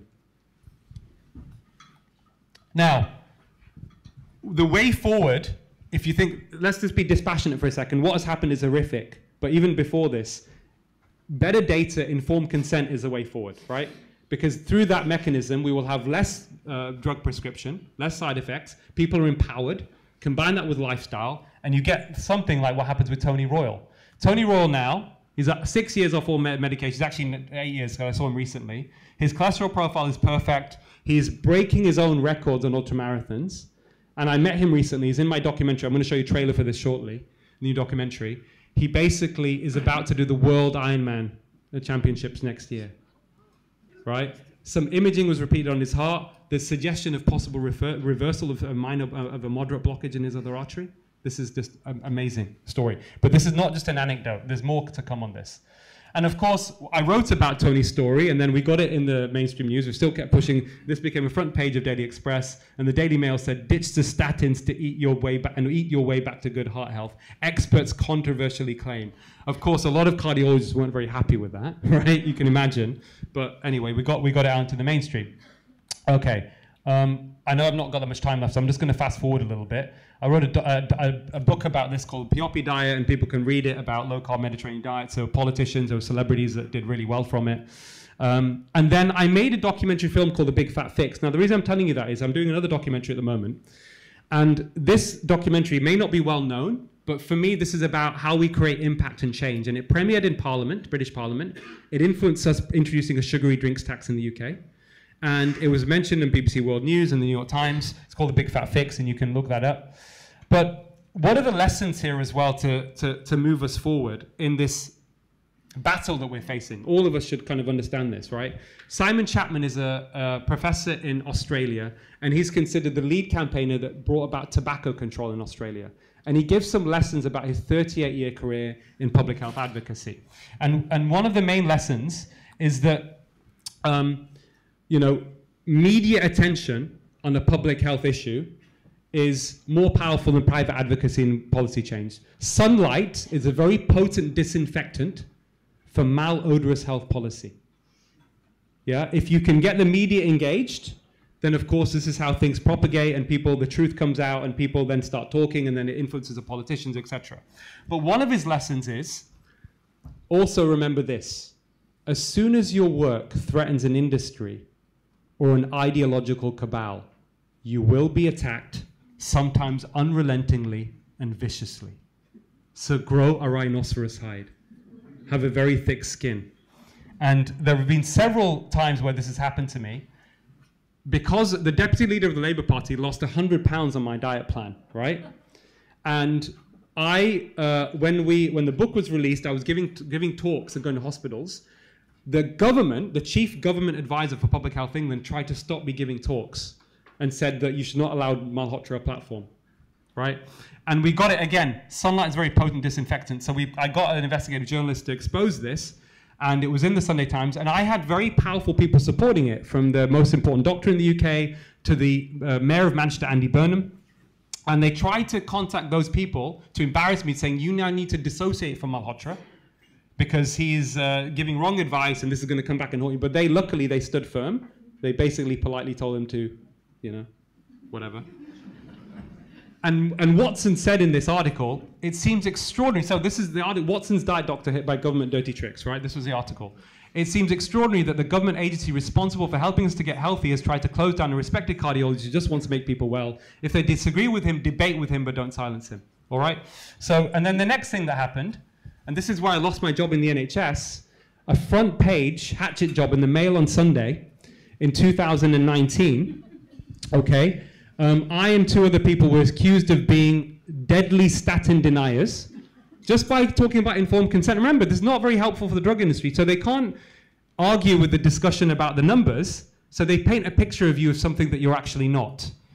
And the actual editor of the Mail on Sunday wrote an article saying there is a special place in hell for people like me, basically, for the doctors who say statins don't work. So this is a kind of thing, and because of that, a month later I got told, they didn't say it was this, but my hospital contacted me and said, your service is no longer required. And I've had to then just go into private practice, although I'm very passionate about the NHS. So this is what's happened, the commercial influence behind it. But of course, this is very damaging, and it does have an impact, unfortunately. And then more recently, so what happened with the vaccine, I don't know if many of you know this, in January last year, I got asked to go on the BBC to talk about statins, right? And I decided that I was going to shift the conversation to excess deaths and the vaccine. And it became massive story, right? 25 million views, which apparently they say is almost as many views as a Queen's funeral, which is great, okay? Make the injustice visible. That's what Gandhi taught us, right? Most people are intrinsically good. Most people hate injustice. How do you combat it? Make the injustice visible. And I thought this is a really good opportunity, so I did that. But remembering what Simon Chapman said, within 24 hours, the Guardian newspaper, who I'd written 19 opinion editorials for over the years, including 3 front-page commentary, decided to do a hatchet job on me. And they basically said, BBC criticised for letting cardiologists hijack interview with false COVID jab claim. I'd spoken in Parliament about the vaccine, and Andrew Bridgen, you may know as an MP, came to my talk, and suddenly it converted him, and he went forward. And then the Times did Andrew Bridgen, the MP who was groomed by gangs of anti-vaxxers. So just to make it clear, the guy standing in front of you today apparently is the leader of a grooming gang of anti-vaxxers. I know we're short of time, so I'm going to finish up soon. Very quickly, can heart disease be reversed? Yes, it can. In my documentary, which I'm going to show you a very interesting new exclusive trailer for you in a minute, heart disease can be reversed. It's happening, and through lifestyle changes. But the most important factor, based upon published evidence, coming from India, this may sound quite extraordinary saying this, so there's a biological mechanism behind it, is actually meditation. So the lifestyle change, but actually engaging in stress reduction, it's probably one of the biggest drivers of heart disease. But heart disease is not fixed, it's dynamic. And these soft plaques in your arteries can regress and reduce through profound meditation and even spiritual transformation, which is what we need. And we can, I'll go forward because I know we're running out of time. So what's actually at the root of all of this problem? I'm going to the root cause now. We'll finish up shortly. Sorry, Marta, I know I'm overrunning a bit. Are you guys okay for me to carry on for a few more minutes, or are you getting bored? No? Okay, fine. Okay, don't worry, the finale is going to be good, I promise you. So, there is actually something in public health called the commercial determinants or drivers of health, and the definition is very interesting. strategies and approaches adopted by the private sector to promote products and choices that are detrimental or harmful to health. Right? Now, how do big corporations exert their power? Now, this is a busy slide, so I'll walk you through it. And this is really important. This is the root cause of the problem. How do they exert their power? They exert power over politicians through lobbying. A lot of politicians I know are not aware that the information they're being given that is supposed to be expert advice is actually curated by industry interests, right? They genuinely believe this is the right information. Preference shaping, use of the media. A lot of the media now is sponsored or captured by big corporations. You've got philanthropic organizations like the Bill and Melinda Gates Foundation, right? Heavily invested stocks in big food, in McDonald's, Coca-Cola, and pharmaceutical industry. Second largest contributor now to the World Health Organization. Margaret Chan, their former Director General, said in an interview, she said, 70% of WHO funding comes with strings attached. The World Health Organization, I'm sorry, is not independent anymore. And until they remove their industry funding, they should not and cannot, cannot and should not be trusted. Okay? They capture the knowledge environment, they fund university education, legal environment, then extra legal environment, which is opposition fragmentation. They basically go after people who are exposing the truth. Because it only takes a few people to be dedicated for the truth to it to emerge, for it to actually resonate with people. There's something within human beings. I talked about this with Matthias yesterday over breakfast, right? The truth, when it's done with sincerity and is authentic, is very, very powerful. It doesn't take long for it to actually penetrate through to your heart and to your mind, right? So they don't want that to happen. And therefore, they want to keep the conflict hidden. They don't want this to be a public discussion into the mainstream. They don't want that. But the issue is this: the general population and doctors don't know what's happening, and they don't even know that they don't know. Now, John Abramson is a Harvard doctor. He's done more than anybody in the US to be involved in litigation cases against Big Pharma, okay, who've paid billions in fines over the last few decades for fraud. And he talks to Joe Rogan. You should listen to this podcast. He's in our doco as well, about the Vioxx scandal. Now let me tell you about Vioxx. Vioxx was an anti-inflammatory drug that was marketed in the late 90s, early 2000s, and was thought to be better than ibuprofen for pain relief. But what Merck did is they hid data on the fact that it increased cardiovascular risk several-fold. And when he was in the litigation case, an email was declared or came out from the chief scientist of Merck when the drug was being rolled out. And it was, by the way, they paid about, they ended up paying almost $1 billion in fines for this because they hid this data. But the email basically said, it's unfortunate about the cardiovascular effect of the drug from the chief scientist when it was being marketed, but the drug will do well and we will do well. And it was estimated to kill 60,000 Americans. Now, what do you call this kind of behavior, right? In the book, The Corporation, the guy who was behind the original definition of psychopath, Dr. Robert Hare, forensic psychologist, said quite often big corporations, in the way that they do their business, fulfill the criteria for psychopath, right? Callous unconcern for the feelings of others, reckless disregard for the safety of others, deceitfulness, repeated lying, and conning others for profit. What we found out very recently, this is new, mandates. It turns out that Pfizer, behind the scenes, were actually fueling and funding organizations and front groups that were respected to push for mandates. Most likely, almost certainly, after they found out that the vaccine wasn't stopping transmission and it was causing harm. Think about that. Merck did something similar. When the FDA wrote to Merck and said you need to put a black box warning on Vioxx for cardiovascular risk, what did Merck do? They ignored it and they doubled down on their marketing. They gave $300,000 to the New England Journal of Medicine to purchase more reprints for marketing. This is how psychopathic these entities are. This is exactly how the system has been working for a very long time. So what I'm saying, I think almost certainly mandates were only pushed, because there was no sense for man, it didn't make any sense, when the drug companies knew the vaccine was causing harm and death. If that's not psychopathic, I don't know what it is.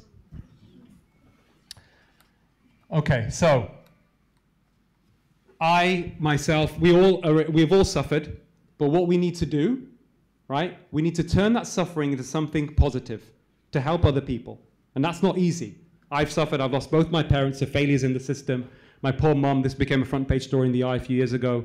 Big failures in the NHS. They missed a heart attack. The system was under so much pressure. Okay, she went to a coma and she died. And of course, you know the story of my father. But what can we do as individuals? What's really going on? This corporate capture of public health, this corporatized human beings, it's shifted us away from what it means to be human, and it's shifted us away from the basics of acting from a place of virtue. Okay, what does that mean? It means acting with wisdom or gaining wisdom, justice, and courage is the most important of all virtues, because without courage, you can't practice any other virtue consistently. All right, so what we need to do, it's not easy to speak the truth, we know that, but not speaking the truth, right? It's not safe to speak the truth. Not speaking the truth is even less safe, because the problem is only going to get worse. And this is where we're heading in this trajectory. So if we're going to win this battle, right, we have to think about being more courageous, all of us, together. Because the real power is with us. Not from a privileged few, the World Economic Forum. The real power is with us if we gather enough numbers and people, and we have conversations, and we act with compassion, then we can definitely win this battle. And then this is where we need to go. Okay, I'm going to now finish, sorry Marta, with a very short trailer of my new film. Now, this is hopefully going to come out in June. It's crowdfunded. It's called First Do No Farm. And we want to expose everything I've said, all the layers in the system that are really damaging people's health, with solutions moving forward, which ultimately means when it comes to medical decision-making, there should be no commercial influence over that. That means drug industry, they can develop drugs, but they should be no longer allowed to test them. They should be independently verified. The data needs to be open and transparent. Regulators should not be taking money from industry. Most of the regulators take money from industry. So there are a few simple things that through changes in the law can improve the system, so everybody has the best opportunity to optimize their mental, physical, and social well-being. So I will just, hopefully this will work. I will just play you my latest trailer. We're still looking for some more money for distribution. We plan this to go, sorry, do you know how to, the tech person showed me before. Oh, no, it's not coming up on there. Sorry, where's the tech person? Don't know how we drag it. She was here before, or maybe, do you remember how to? No, it's not coming up. This is not the thing. I think this has to be dragged. Yes. Do you want to? No, it's not coming. Oh. It has to be dragged into the front.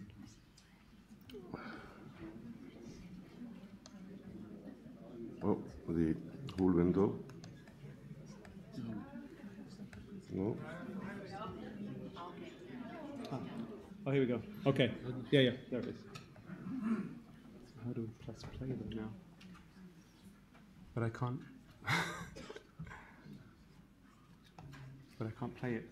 Yeah. No. Oh, yeah, okay.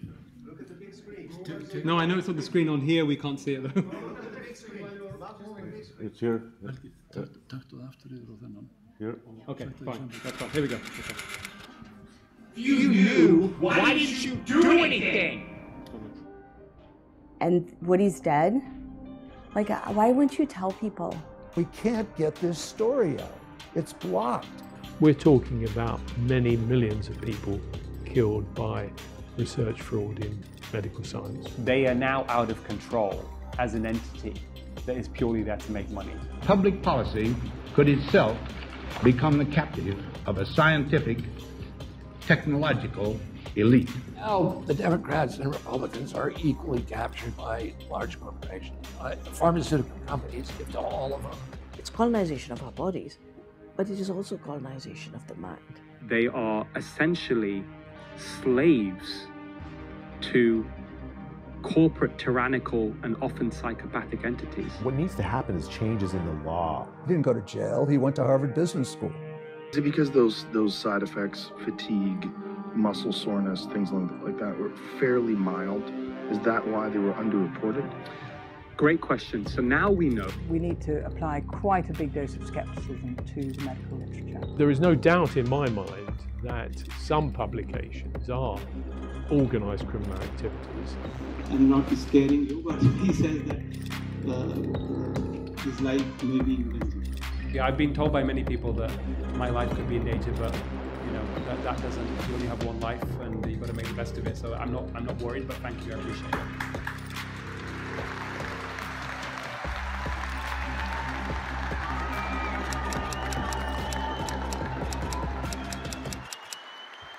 We can't get this story out.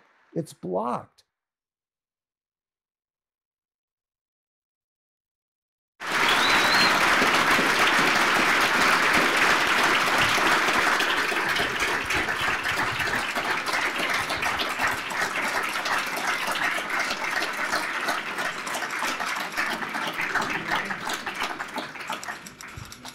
Thank you very much, Asim.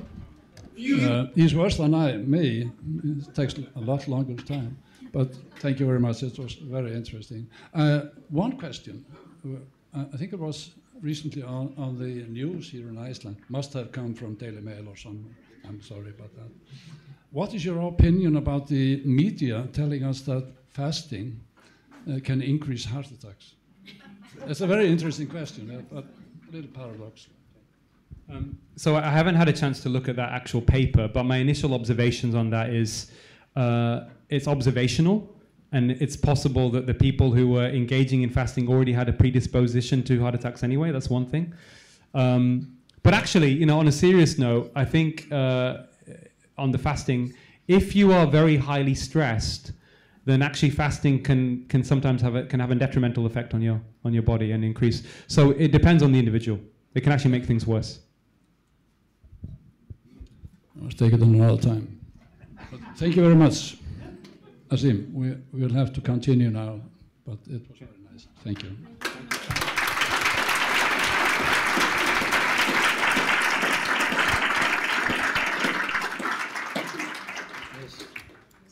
The next speaker is this guy, Mattias Desmet. You can introduce yourself a little bit. He's come from Belgium. He's a professor at Ghent in Belgium, and got well famous for his hypothesis, or not a hypothesis, for the truth about what happened about the mass formation. Thank you.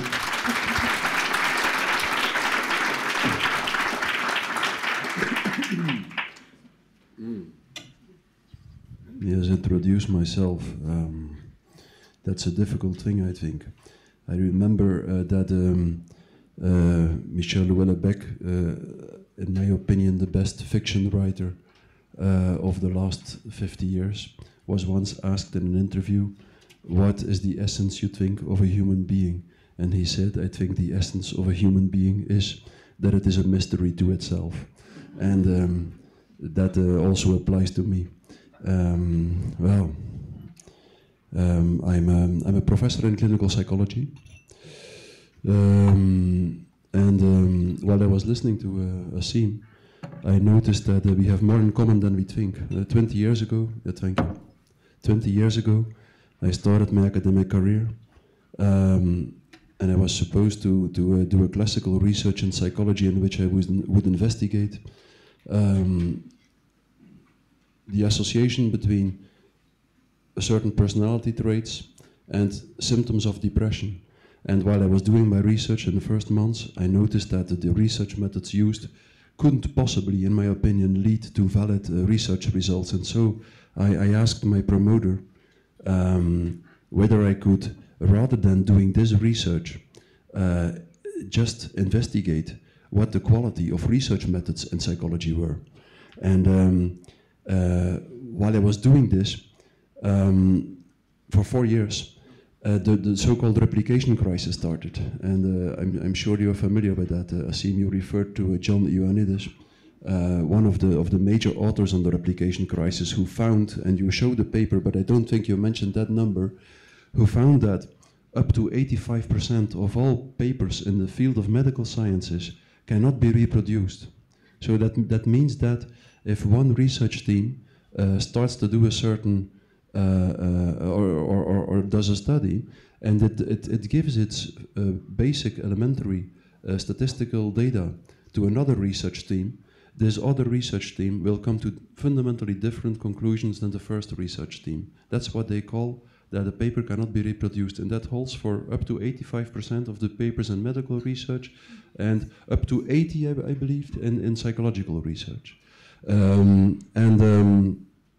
Well, I investigated this problem in the field of psychology, and I noticed, well, I wrote a little book about that, The Pursuit of Objectivity in Psychology, it is titled, and they banned that book at university. I couldn't use it anymore. And now my last book on the psychology of totalitarianism is also banned. So I seem to have a certain talent to write books that are banned, that are getting banned.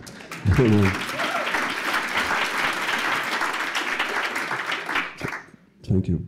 But I noticed something even more interesting, in my opinion. I noticed that, well, in my little book, I really showed in a very tangible way, in a very concrete way, using very concrete examples, why most psychological research cannot possibly lead to valid results. I showed it with mathematical simulation studies and so on. And first, I have been under the illusion for a few months, I think, that my colleagues would be happy and that their eyes would go open, but not at all. They got really, really angry, and that was something that, to me, was really striking. I noticed that very intelligent people could continue to believe in research that is utterly absurd, and of which even a small child can see that it is utterly absurd. And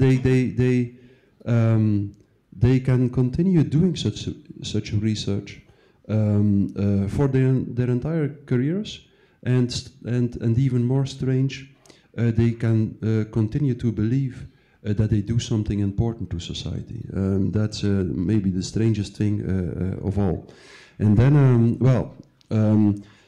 it is like a small miracle that I became a professor, I think. I had 3 times more publications than the second candidate for a professorship, and that was one thing that played a major role, I think. But still, I needed at least one person who had a highly influential position to make sure that the selection procedure happened in a more or less fair way. So I became a professor anyway, and then for about 12 years, I got used to being criticized at university and saying controversial things and remaining calm. And all these things, like my statistical knowledge, my knowledge of clinical psychology and mass psychology, which I also had, and there's this training in remaining calm while people get angry at you because you actually reveal something that is true, really helped me in the beginning of the Corona crisis. In 2020, in the first weeks of the Corona crisis, I started to study the statistics a little bit, and I immediately noticed, like, look, these mortality rates of the virus, they are absurd.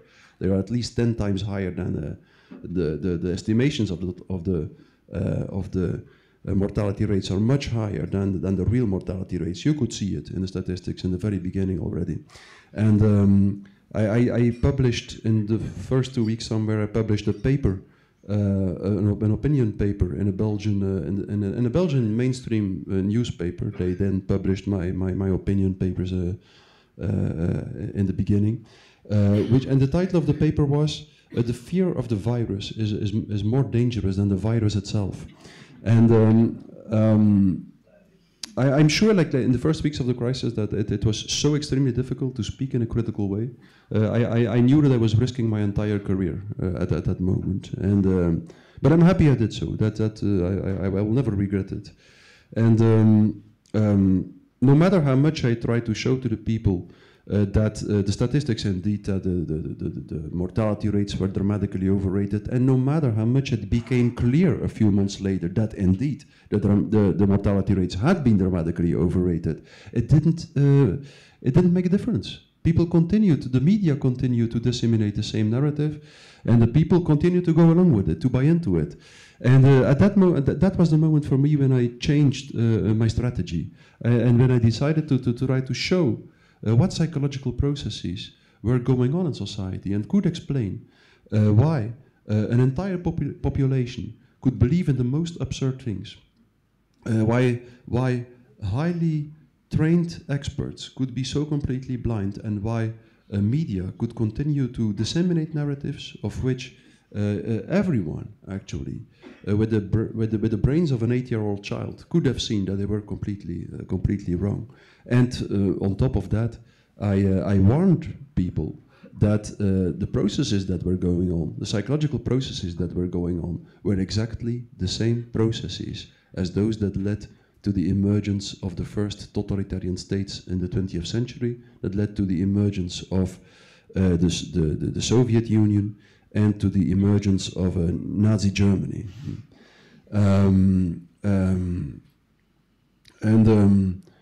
Well, I presented this psychological analysis. I will try to summarize it in a nutshell. I think some of you will be familiar with this analysis. I try to show people that what we were dealing with in our society was a large-scale process of so-called mass formation, a certain type of group formation in which the people who are in the grip of it start to show very strange individual psychological characteristics. They start to become radically incapable of taking a critical distance of what the group believes in. They start to become willing to radically self-sacrifice. That's something that is very typical for the behavior of people in totalitarian states. Without a shade of a doubt, without hesitating, they are prepared to die for the state narrative, if the state asks so. And thirdly, maybe the most dangerous characteristic, of course, is the fact that a population or people who are in the grip of mass formation become radically intolerant for dissonant voices, even if it is the dissonant voice of their child. There are these anecdotes, historical anecdotes, masses of them, who show that mothers in a totalitarian state report their children to the state without hesitating, even if they know that it means that a child will die, if they think their child is not loyal enough to the state. And that's one of the most dramatic consequences of a process of mass formation. And well, I try to show how this process exactly was at work during the Corona crisis, and much more than that. I try to provide a broader historical, cultural analysis of totalitarianism. I try to show how the root cause. We can wonder, like, okay, but what's the cause of the misery we are in? What really is the cause of all these crises we are going through? Not only the Corona crisis, but also the climate narratives and the Me Too crisis and the Ukraine crisis and the Russia crisis. No matter what, I think all these crises in the end boil down to one major crisis, to one underlying crisis. And this crisis is, in my analysis at least, is rooted in the dominant view on man and the world in our culture. The origin of the problems of mass formation and totalitarianism actually started and originated as soon as the religious view on man and the world, which of course had many problematic characteristics as well, but when the religious view on man and the world was replaced by our so-called rationalist view on man and the world. At a certain moment, let's say, well, somewhere back in the 16th, 17th, 18th century, the religious view on man and the world lost its power, and it was progressively replaced by a so-called mechanist rationalist view on man and the world. We started to believe that the universe is like a set of elementary particles, a set of molecules and atoms, which all interact to each other according to the laws of mechanics, which forms like one big machine that can perfectly be understood, predicted, controlled, manipulated in a rational way. So that, like, as soon as that view on man and the world became dominant, we could see that two parallel processes started, which ended up in the totalitarian states of the 20th century and now in this global velvet glove technocratic transhumanist totalitarianism that is emerging at the moment. And these two processes, I think it's very important to understand them as well as possible, because the better we understand them, the more we will see what we can do and what we cannot do against this emerging totalitarianism. Maybe it's very important to make clear that many people confuse a totalitarian state with a classical dictatorship, while the two are absolutely not the same. They are completely different. In a classical dictatorship, the psychological mechanisms at work are extremely elementary, extremely basic. It's just the population that is scared of a group of people, a small group of people, the so-called dictatorial regime, that is experienced as having a huge aggressive potential, and consequently, and this regime demonstrates this aggressive potential typically through terror, and consequently the population gets so scared that they just accept that this dictatorial regime unilaterally imposes its social contract to the population. That's a classical dictatorship. People are scared of a small group of people, and they accept that these people tell them what to do, in a nutshell. In a totalitarian state, we have something completely different. In a totalitarian state, we first have the emergence of a mass formation, a group of people who start to fanatically believe in a certain narrative and a certain ideology, and who are led by certain leaders, powerful enough to seize control of the state apparatus, and through which kind of state system emerges, which has a much more suffocating impact on the population because it has a huge secret police at its disposal. Namely, this part of the population, usually 20 to 30%, that believes so fanatically in the state narrative that they are prepared to report everyone to the state who doesn't follow it, loyal enough, indifferent whether it concerns their husbands or their wives or their children, doesn't matter. So that's the major difference between a totalitarian state and a classical dictatorship. Hannah Arendt called the totalitarian state a diabolic pact. She said the totalitarian state is a diabolic pact between an elite, a typical elite, and the mass. And it's this diabolic pact that started to emerge immediately when the so-called rationalist view on man and the world became dominant, let's say, shortly after the French Revolution. We saw two, as I just mentioned already. We could observe how two parallel processes started to take place. First, we saw the emergence of a new elite which excessively relied on propaganda to take control over the population. There was no modern propaganda before the French Revolution. It started immediately after the French Revolution. The church used some propaganda, but that could not be compared to propaganda after the French Revolution.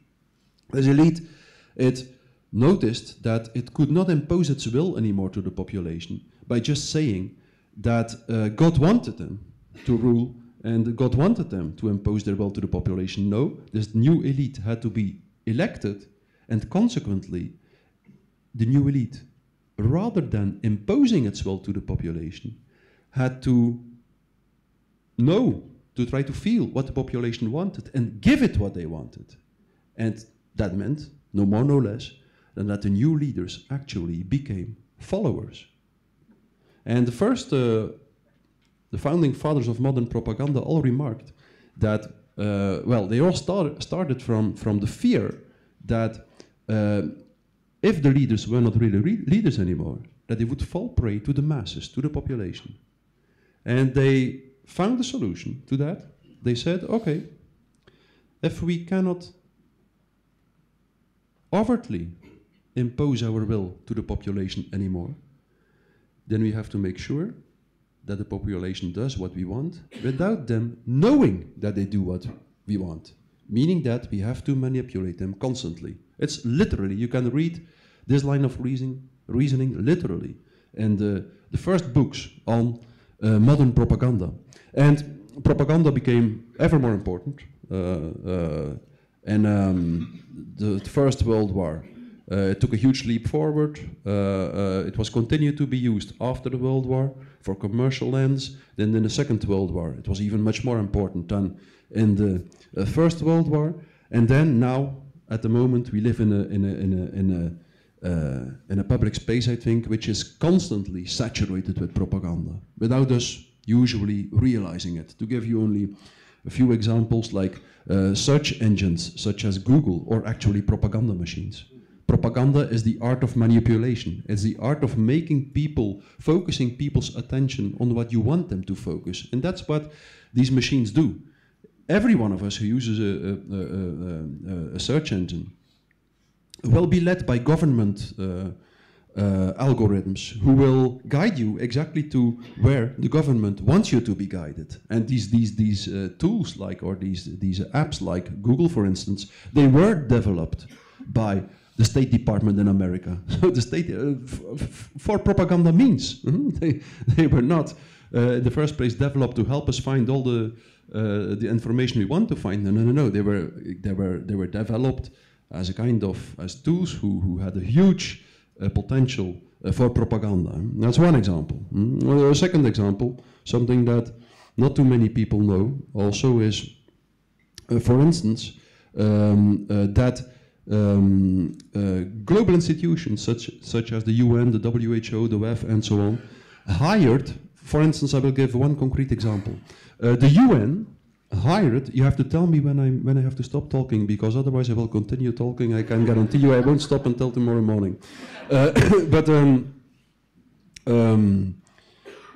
Global institutions such as the UN, for instance, hired in 2020 alone 110,000 so-called digital first responders, whose mission is to attack everyone who doesn't conform to UN ideology. That's only the UN. All the other institutions, such as the WEF, the VN, the CDC in America, name them, they all hire people, small armies of people, who have to go in public space on the internet and ridiculize, psychiatrize, criminalize everyone who doesn't conform to the narratives the global institutions want to disseminate in society. 110,000 in 1 year. It's almost unbelievable. But now, as soon as I knew that, and you can find that on the website of the UN. It's there. Minister Fleming says it in a podcast. It's written on the website of the UN. They don't hide it. My assistant once tried to enroll for a training as a digital first responder, just because we wanted to know what kind of training these guys think. But she got a reply that that she was not suitable for to be trained as a digital first responder. I guess they check everyone's social media and stuff before they accept someone on their program. But that's a few examples to give you an idea to what extent the public space is constantly subjected to all kinds of propaganda initiatives. So that was one evolution. On the one hand, after the French Revolution, the emergence of this rationalist view on man in the world, initially the philosophers of Enlightenment, of the Enlightenment tradition, supposed that the tradition of Enlightenment that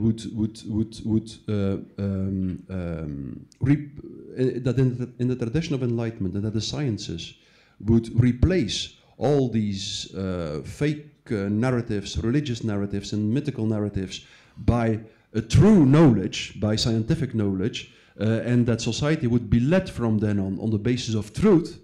And exactly the opposite happened. Society was led from then on the basis of a industrialized, idealized, new kind of lying, propaganda. The discourse of the leaders did not become more truthful. To the contrary, it became misleading. It became more and more misleading, and leadership used more and more lies to control the population and to keep the population in check. That was the first evolution, and the second evolution after the French Revolution was even more important, there was not only a change at the level of the elite and the leaders, there was also a very important change at the level of the population. The psychological state of the population changed. This rationalist view on man in the world and ensuing industrialization and use of technology in the world led to a population that was more and more atomized, to use a term of the German philosopher Hegel. That means in which more and more people felt lonely and disconnected from their environment. And in a strange way, this made the population vulnerable to propaganda. Very strange. These two processes happened parallel, but they reinforced each other. So, like I explained that in the first chapters of my book on totalitarianism, and I won't describe it now. But there's in a lonely state, people are spontaneously confronted with lack of meaning making in life. With lack of, they start to feel someone who is lonely and disconnected from his social and natural environment will typically start to be confronted with experiences of lack of purpose in life. And after that, very typical affective experiences will follow. People who feel isolated, lonely, struggle with lack of meaning making and purpose in life will typically start to struggle with so-called free-floating anxiety, frustration, and aggression. Negative effects, anxiety, frustration, and aggression, that cannot be connected to a certain mental representation. So people, for instance, feel anxious without knowing what they feel anxious for. And that is an extremely aversive mental state. If you feel anxious, but you don't know what you feel anxious for, you have the feeling that you have no means whatsoever to control your anxiety. And it is in this state, if people are in this state, and someone distributes a narrative through the mass media that indicates an object of anxiety and a strategy to deal with that object of anxiety, then suddenly all this free-floating anxiety attaches to the object of anxiety, and people are willing, for instance a virus, an object of anxiety, and people are willing to participate in a strategy to deal with the object of anxiety, even if the strategy is utterly absurd. That's how propaganda succeeds in controlling emotions and affects, and in making a new group emerge, namely a new group that fights a heroic collective battle with the same object of anxiety. That's the emergence of a mass, and that's the process that is at the basis of totalitarian states. The one who can control the anxiety of the population, controls the population itself, and controls society. So I could tell you much more about that, but I think that at least for me, I've been describing and analyzing the problem throughout the past 3 years or 4 years, and but now I'm focusing much more on what the solution is to the problem we are facing. We are indeed facing a society which is led by a mass that is in the grip of propaganda, and the big question, of course, is yes, and what can we do about it? We can do something about it, absolutely. Mass formation and a population that is in the grip of propaganda is actually in a hypnotic state, really. Is in a hypnotic state. It's exactly the same process of mass formation in which all the attention is focused on one narrative as it is distributed through the mass media, is, technically speaking, in a deep hypnosis. And a hypnotic state, you can see that from many perspectives, from many psychological perspectives. In a hypnotic state, if you don't want the population to go ever deeper in the hypnotic state and reach that point where they start to be convinced that it is their ethical duty to destroy everyone who doesn't go along with them, you need dissonant voices to continue to speak out. The only way to resist a totalitarian system is through sincere, dissonant speech. Gandhi knew that very well. Hannah Arendt knew that very well. Only speech can resist a totalitarian system. It's clear, for instance, historically speaking, that that was exactly the problem in Nazi Germany and the Soviet Union. In both countries, at a certain moment in the process of totalitariization, the resistance decided to stop speaking out in public space. That happened in 1930 in the Soviet Union, in 1935 in Nazi Germany. The resistance thought it was too dangerous to continue to speak out, and they decided to stop to speak out. And within 6 months in both countries, the destruction campaigns started. Stopping to speak out in public space is fatal in a process of totalitariization. We have to continue to speak out, not only because while speaking out we inhibit the mass hypnosis, we inhibit the process of totalitariization, but also because in the end it's exactly true and sincere speech that takes away the root cause of the mass formation and the totalitariization, namely the loneliness. The psychological characteristics of truth, the psychological characteristics of sincere speech essentially boil down to this. Sincere speech is a kind of speech that connects people to each other through resonance. When someone speaks sincerely, I would have much more time to explain that in detail, but when someone speaks sincerely, he or she shows something that he feels inside of himself or herself, something that is usually hidden behind all kinds of outer ideal images, behind a matrix of social rules. If someone speaks sincerely, he shows something that he feels inside of himself, chooses to express it literally, which is always a moment of vulnerability. If you speak the truth, you will usually feel vulnerable. Almost always. The ancient Greeks know that already. The most sincere speech starts from your most vulnerable inner experiencing.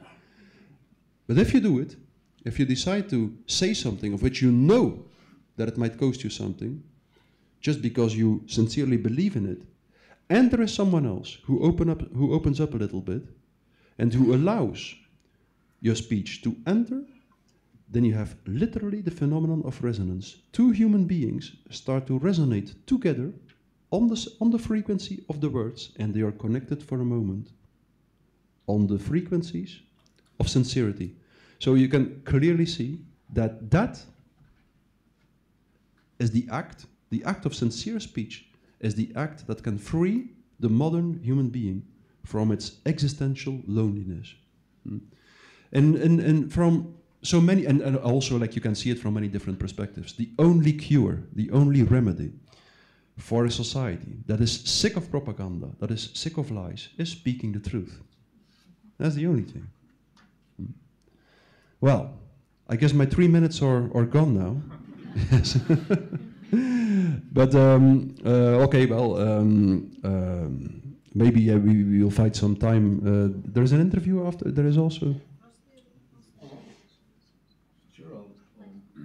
Oh. There was a question, yes, that I wanted to ask you, but you answered it in the last minutes. Okay.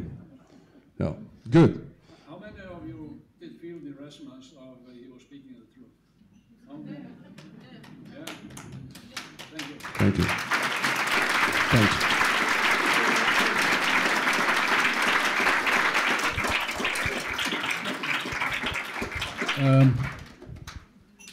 You call it by different names. I have always called it intuition. So everyone knows that intuition, gut feeling, or whatever. Speaking to your gut, or choose the word. It's the same. Thank you very much for this. I love this piece of his speech. I love his speech. Thank you. Frosty, where are you? Yeah. Okay, he's gonna take a mic. Takk, takk.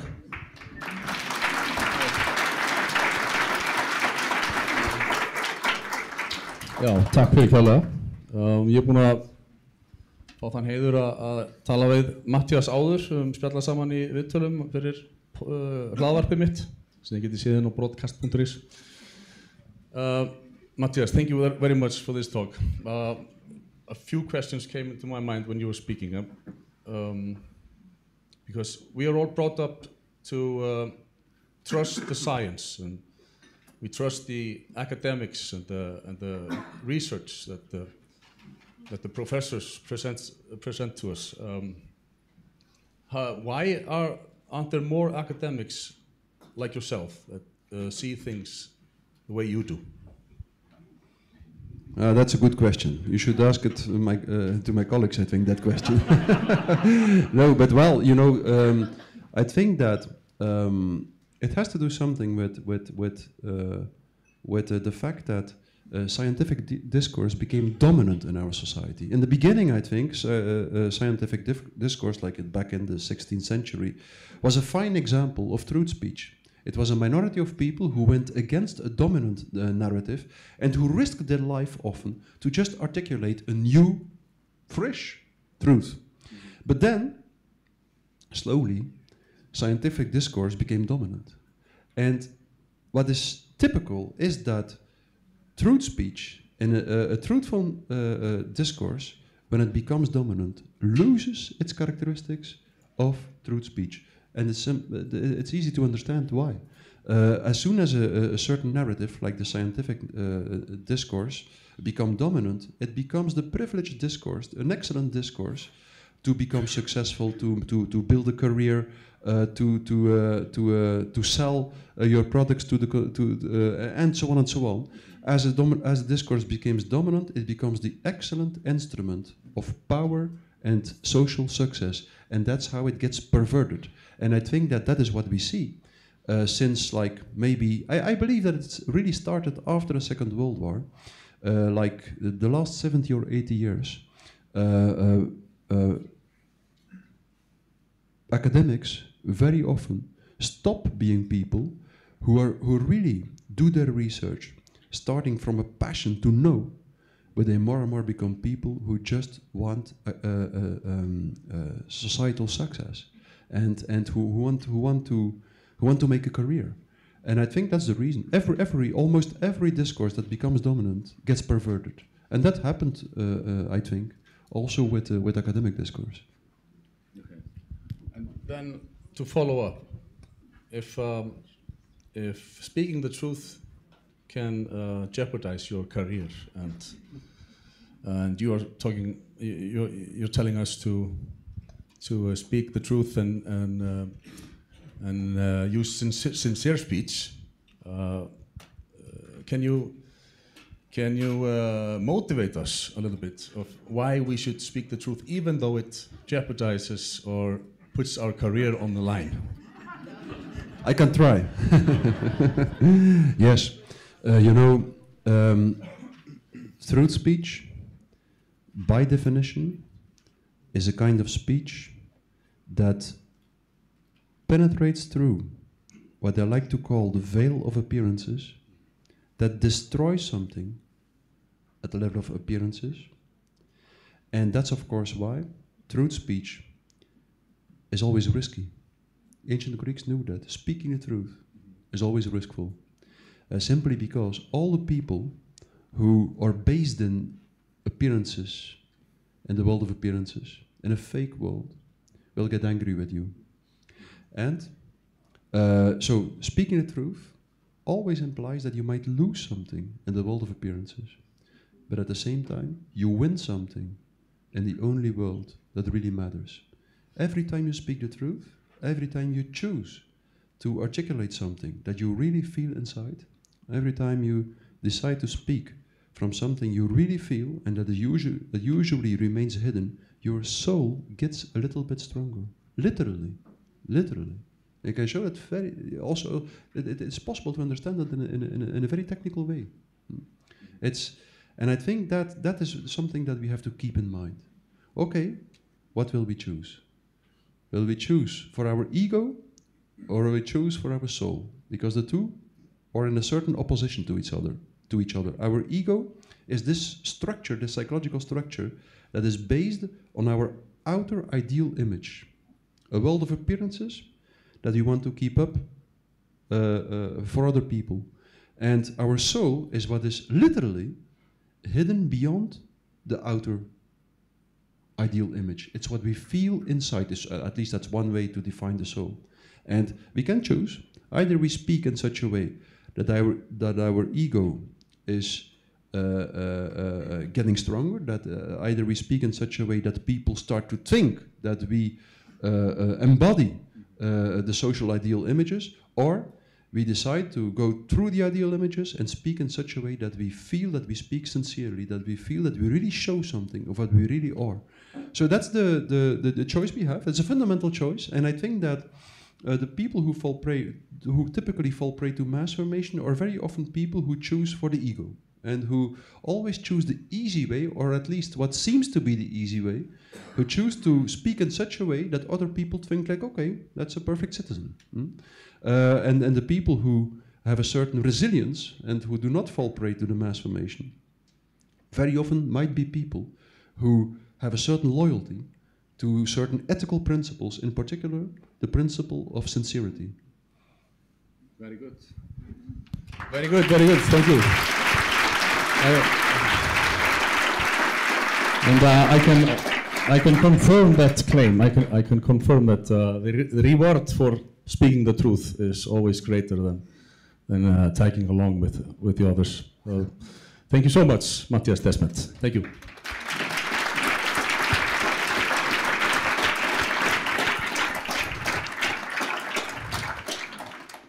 Thank you, Mattias. Maybe we could try to, before the disease X arrives from WHO, so there is a time for training the gut feeling or the intuition or truth speech. Thank you very much. We take a short 10 minutes intermission, and just for a short time at the toilet and back again.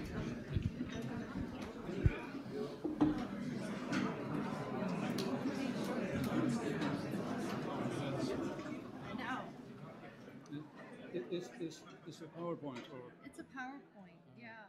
I don't know. I had a computer when I was younger, but actually full screen, sorry. Okay. This is,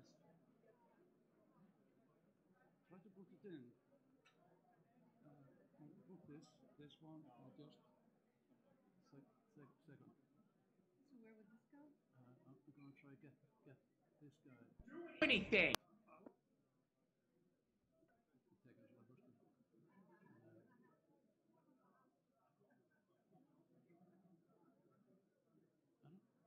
I don't know how to. Helgi. I'm looking for Helgi, if you can help us a little bit. I don't use these PCs. No. Oh, shit. Try to put it in now.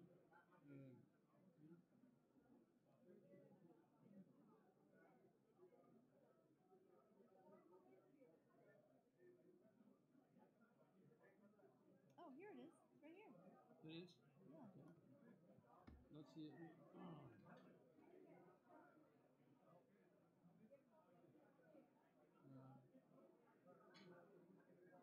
Press the S. Okay. Right here. There we go. Oh, no? No, cannot you have to. Do you have to move the screen or? Usually I just go like this. There's the play. Oh, hold on. I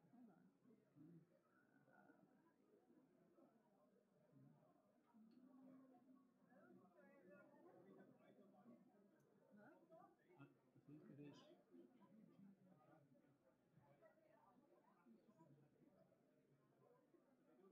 I'll have to talk to Helgi and ask. I don't know how to operate the PC. I'll get him for you. Okay. The technicians were supposed to be on place. They were not. They were not.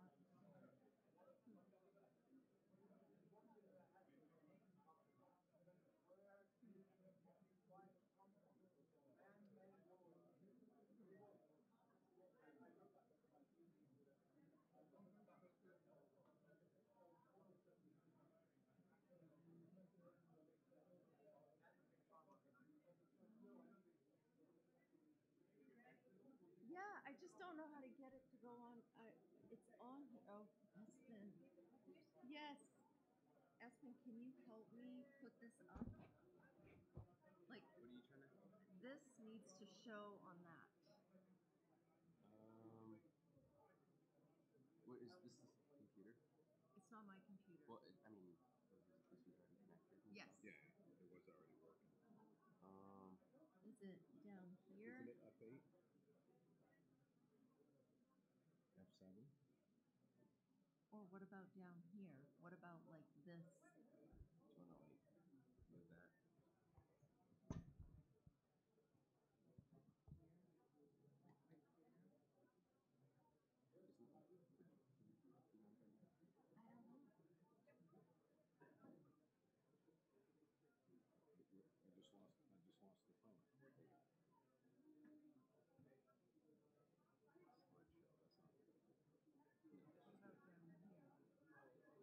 Isn't it? That's question mark. Lift it. Isn't it? Oh no! There, no, we have it. How did you do it? No, we got to. We have to. No, we got. No, we got to duplicate. Watch this. Watch. Just make So it whatever, big. whatever you see up there, they'll see it here, I know. and then we'll. No, then we'll go to. Okay. That's what you want me to do? Okay. Yeah. So how do I go back and forth? Go up and down arrow. Okay. Awesome. Arrows. Okay. Good. Yes.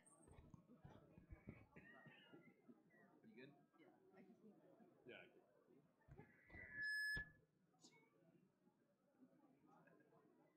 What were you doing? Trying to move it back? They hurt.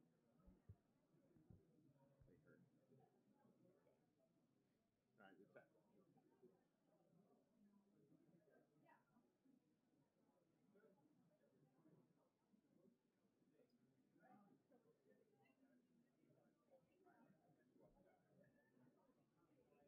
and down arrow. Or left. So whatever you see here is going to be up there. You don't even have to look. Oh, perfect. See what I'm saying? So whenever you. So I can And do if you this. want to go back, just practice. Okay. Yeah. All right. I think we're good. All right. You guys are great. Thank you. I have my notes. So Michaela's quick, huh? Yeah. Yeah. Well, he definitely could have. He could have spoken longer. I'm not going to be that long. Oh, okay. Oh, good. I just. You want water right here? That's your mom's house.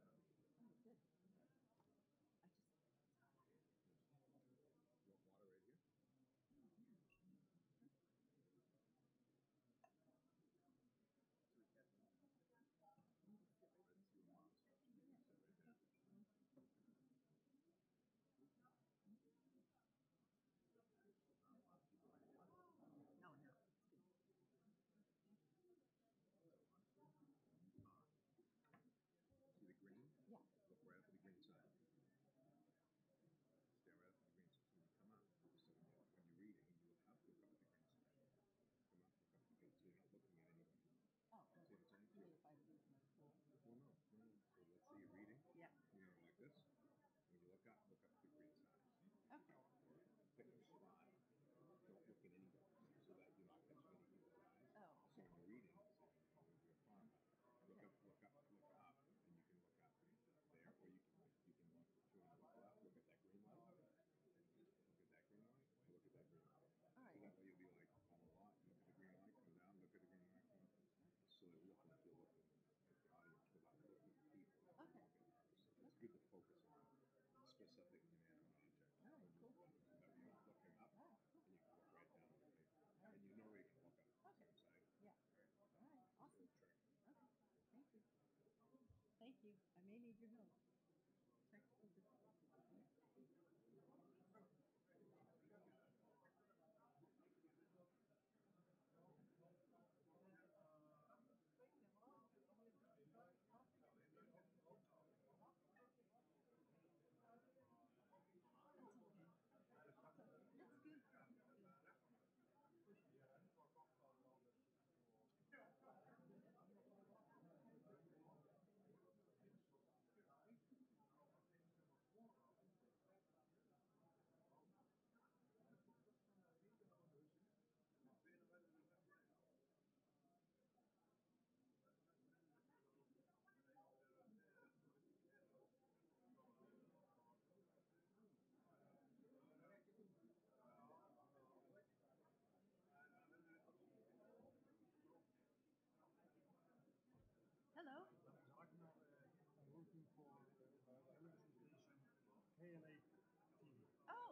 Thank you. We take your put it down for advertisement for purposes. Oh, okay. We can't take it from the net, so we try to take as clean as possible. Okay. Do you mind if we take a picture later on? No, I don't mind. Will you get one with all of us? Well, or will they not do? Either I take you one by one. Okay. Or it depends on just how. Okay. Okay. All right. Okay. Thank you. Thank you.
I was going to talk. Well, you can go like Yeah, yeah, yeah. And I'll look.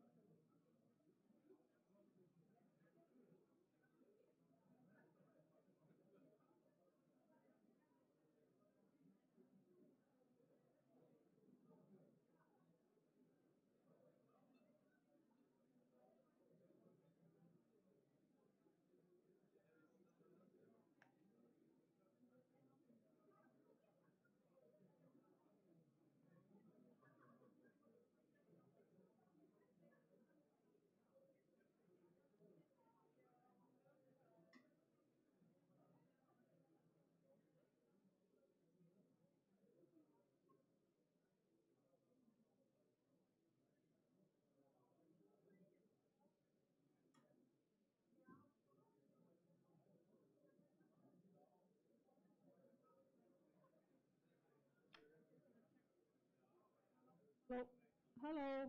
Jæja, gott fólk, við ætlum að halda áfram.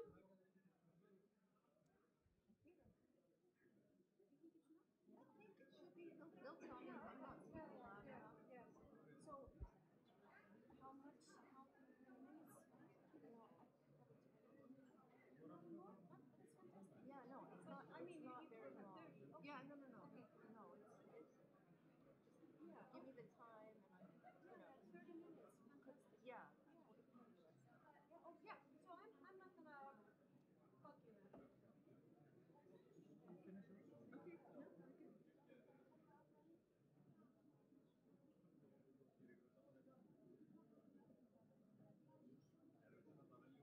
No, okay.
Halló, halló.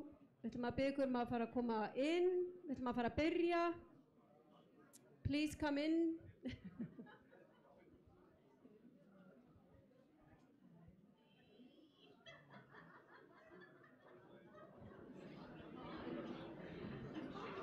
Allir að fara að koma inn. Við ætlum að fara að byrja. Svo verðum ekki til miðnættis. Nefnum eitthvað langi til að vera til miðnættis. Það alltaf í mín vegna, sko.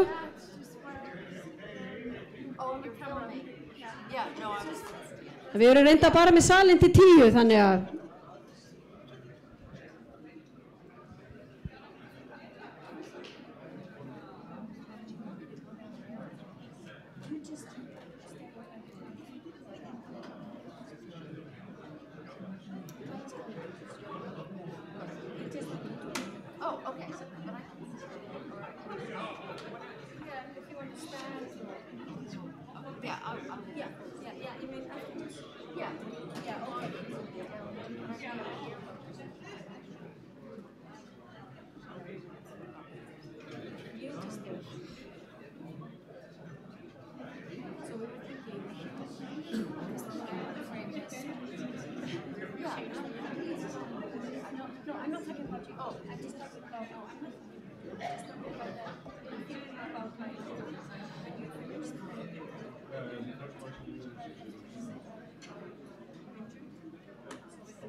Halló, er Kalli kominn inn? Komdu Kallinn. Jæja, nú ætlum við að fara að byrja. Gjöru svo vel að koma inn og setjast. Það eru margt spennandi framundan.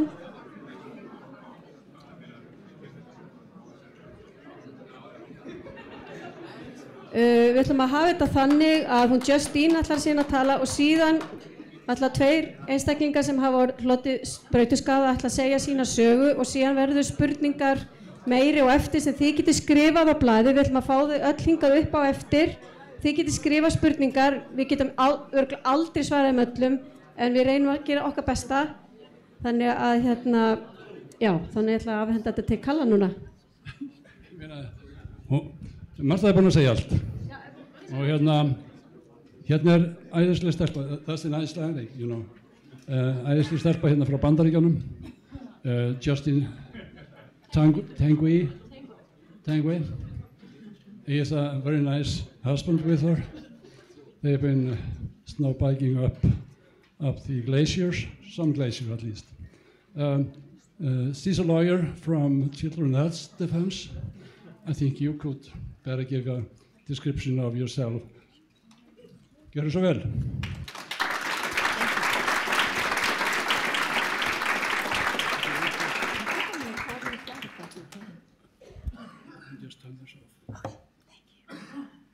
Hi, everybody. Thank you for having me here. Yeah, thank you. Speaking on behalf of Children's Health Defense is an honor. This is my first time here to Iceland, and you have a beautiful country. So thank you. Thank you for having us. So my goal tonight is to plant a seed of hope. I want to share and discuss a new initiative that we've been doing in the United States. I'm going to discuss and share Reform Pharma. It's an initiative of Children's Health Defense, and I don't know if you know of Children's Health Defense, but it was founded by Robert Kennedy Jr., who is now running for president of the United States. So he is chairman on leave, but he's done some phenomenal work for the environment and for children. And as an attorney, I've dedicated my entire practice to advocating for children. So as soon as the pandemic hit, I knew that I wanted to take it to the next level. So I am honored to work for Children's Health Defense. So just to give you an idea of what we're doing, we've started an initiative called Reform Pharma.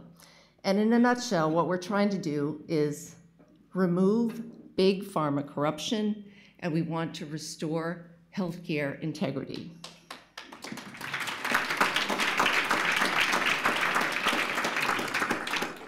But before I get into the details, I just want to give you a little history and background as to how Reform Pharma got started.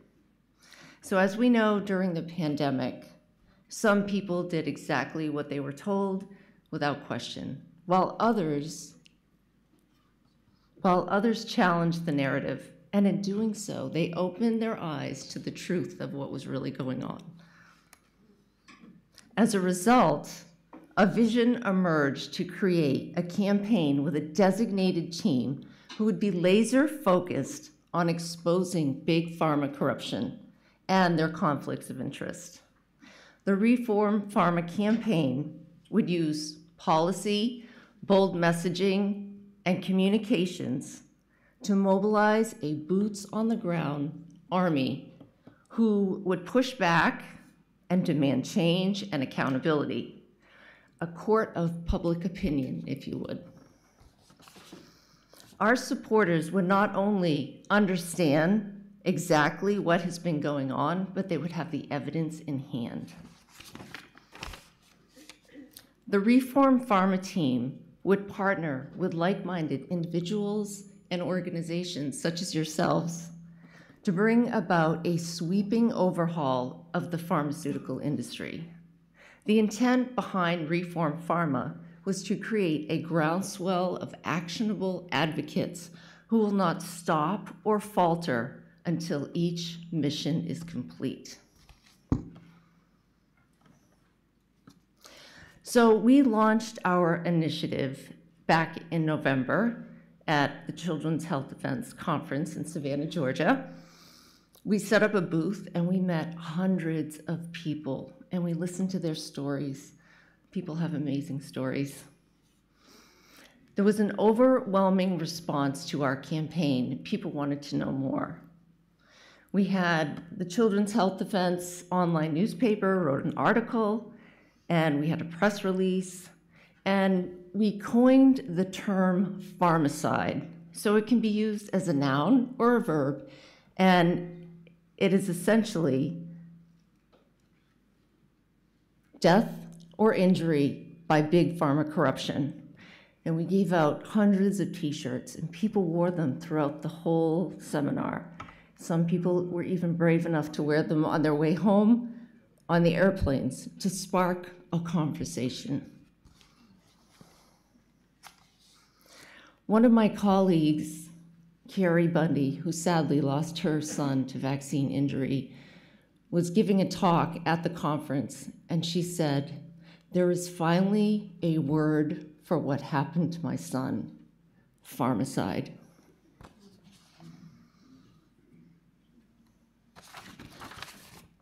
So we are guided by a 10-point plan. We will restore medical freedom by separating pharma and state. We will reform regulatory and oversight agencies and scientific integrity in research and publication will be established. We will hold perpetrators accountable. We will ban pharmaceutical advertising. We will reinstate vaccine manufacturer liability. We will protect the doctor-patient relationship. We will prohibit gain-of-function research. And we will secure affordable drug prices.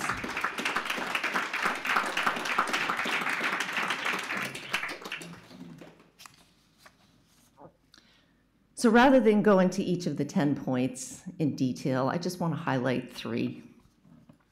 So reformed medical freedom means that your fundamental rights as individuals, families, and caregivers will be respected and protected.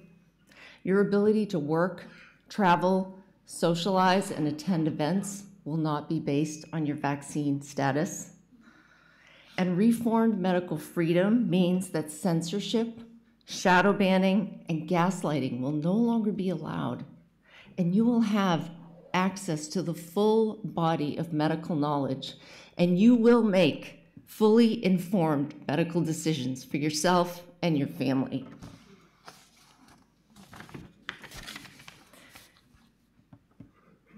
Reformed pharma and state means that every facet of our healthcare system has been cleansed of big pharma funding and political influence.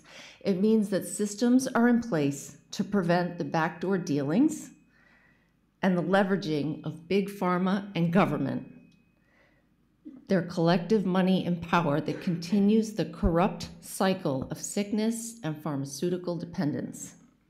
Separated pharma and state means that the financial burdens of these poor health outcomes will no longer be imposed on taxpayers.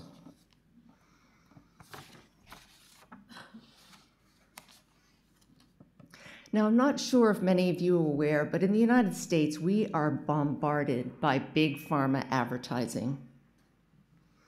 So for us, reformed pharmaceutical advertising means that when we turn on our television, we go online, or we listen to the radio, we are no longer being inundated with big pharma commercials.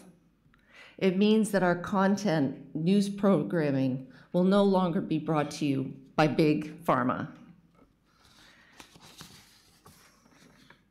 Now, one of our goals at Reform Pharma is to have legislation passed so that the United States will no longer be one out of 2 countries in the entire world that allows direct-to-consumer advertising. Sadly, many Americans do not realize that these big pharma commercials are not intended to promote better health, but instead they are used as a means of marketing and propaganda. And my team and I are trying to educate the public about the deception of big pharma marketing.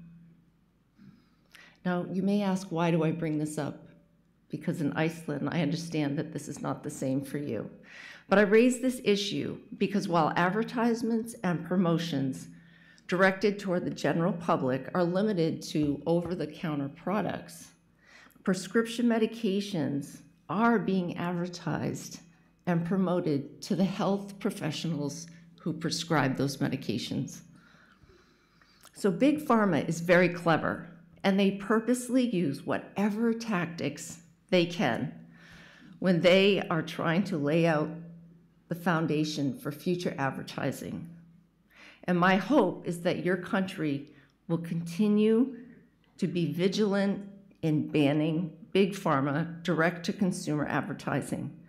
And big pharma doesn't care about violating regulations. To them, it's merely the cost of doing business. So before I move to the next slide, I just want to draw your attention to the fact that there are 100 billion searches on Google for healthcare each year. And the near me searches for healthcare services have doubled since 2015.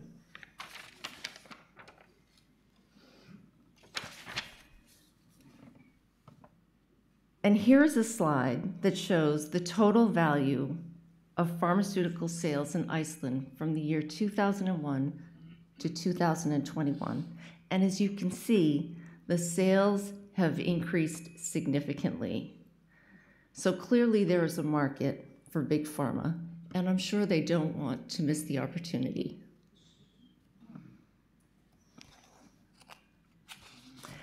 So Reform Pharma has started a pilot program in the state of Tennessee, and we've had tremendous success. I wish that my partner, Amy Miller, could be here tonight because she's a mom on a mission. She has been working with the legislatures for the last 10 years, and the way she explains her story, 10 years ago, she could not say the word vaccine. They would look at her like she had 3 heads, and they did not want to talk to her. We did an event in August, and I saw her in action, and she's walking down the hall, talking to different people, and some of the legislators would actually come out into the hall and say, Amy, you're here, get in here. We have questions for you. Now, she is a trusted source of information, and they know that. And so they go to her and say, we need real data, real evidence on whatever it is. And she gives it to them.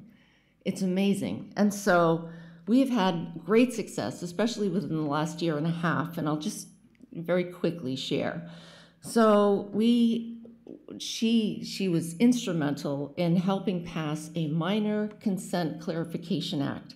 And this law prohibits healthcare providers from giving a vaccination to a minor without a parent's written, informed consent. And prior to that, they were doing it, especially in the foster care system. A kid would come into the state custody and they would give them all their shots up to date, and the parents had no say. The next big law that was passed, we had it amended so that the American Academy of Pediatrics and the Centers for Disease Control and Prevention are taken out of the statute. So no longer do parents have to follow the mandates of the AAP and the CDC. Instead, if they so choose, they can listen to the Tennessee Commissioner of Health and their own trusted healthcare provider to decide for themselves whether they want their kids or themselves to have vaccines. So Reform Pharma has also been very supportive of Children's Health Defense. We had a bus that's been traveling the country, and what they've done, they had 4 stops in Tennessee, and they invite people to come and share their stories of being pharmacided. And these stories are amazing. And Reform Pharma has also started doing a monthly show on CHD TV. We have a series of podcasts, and we also do quarterly X Spaces, where we invite experts to come and to answer questions and explain, educate the public so that they can make their own decisions. We never tell them what to do, we just present the evidence. So we did this show a few weeks ago, and it was on the CDC's latest childhood vaccine schedule for 2024. And we had a couple experts come on, and some experts, they can't agree. So some experts say that by the time an American child turns 18, they will have had somewhere around 82 to 83 vaccines, while other experts say it's actually over 100 because they're now pushing vaccines on pregnant women. So as you can see from this chart, I hope you can see it, yeah. In 1962, the CDC recommended 5 doses of vaccines. In 1986, it went up to 25 doses. In 2023, it was 73 doses. And this year, it's somewhere between 82 and over 100 doses for a child by the time they turn 18. It's outrageous. So earlier this week, on April 2nd, it was Autism Awareness Day. And I just want to share some numbers with you. In 1983, autism was 1 in 10,000. In 2013, it was 1 in 88.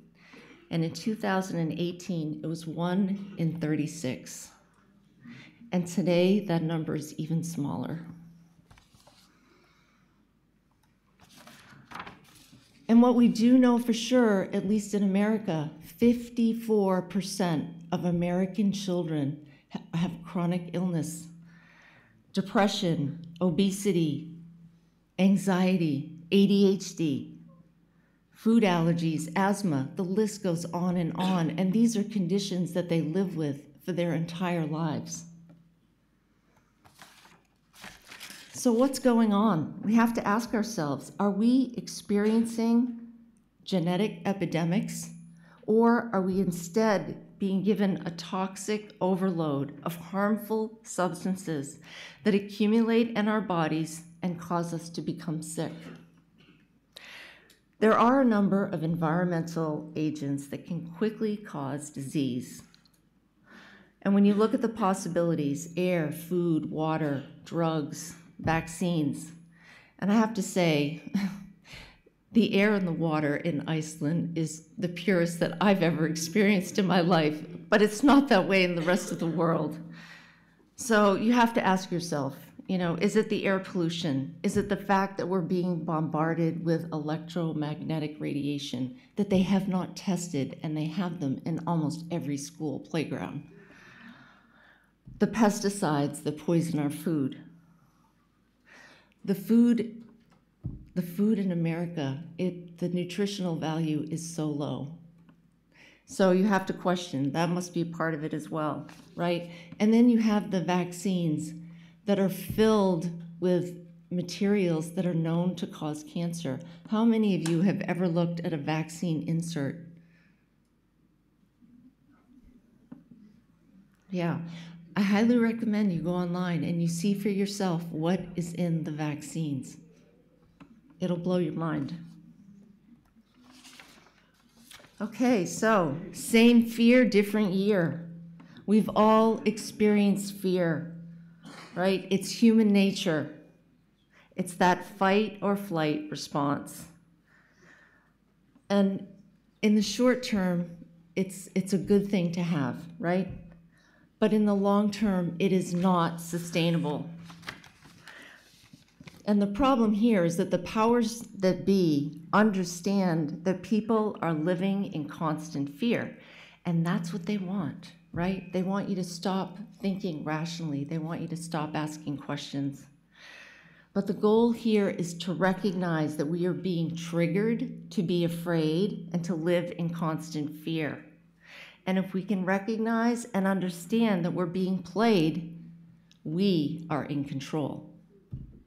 So one of the main goals for Reform Pharma is to pull back the curtain and expose Big Pharma's conflicts of interest, the corruption, and the fraud.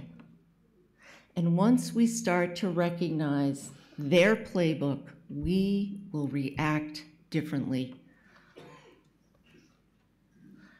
So at the beginning of the pandemic, the world was told over and over that the vaccine was safe and effective, that if you got the vaccine, you wouldn't get the virus, you wouldn't transmit it to others.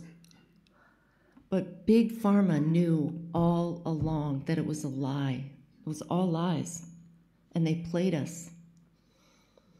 But we can no longer accept what they tell us to be absolute truth. We need to question everything. So I'm going to recommend a couple books. This book is Cause Unknown, and it's written by Ed Dowd. Phenomenal writer. He's a numbers guy, and all he did was he looked at actuaries and insurance companies, and what he discovered was that the rise in excess deaths post-global vaccination were at a shocking rate of 40%. He said that's unbelievable, and that started when the vaccine was rolled out. And we're not just talking about older people, we're talking about elite athletes, young people. People were suffering from cardiac arrest, blood clots, strokes, and of course, turbo cancer.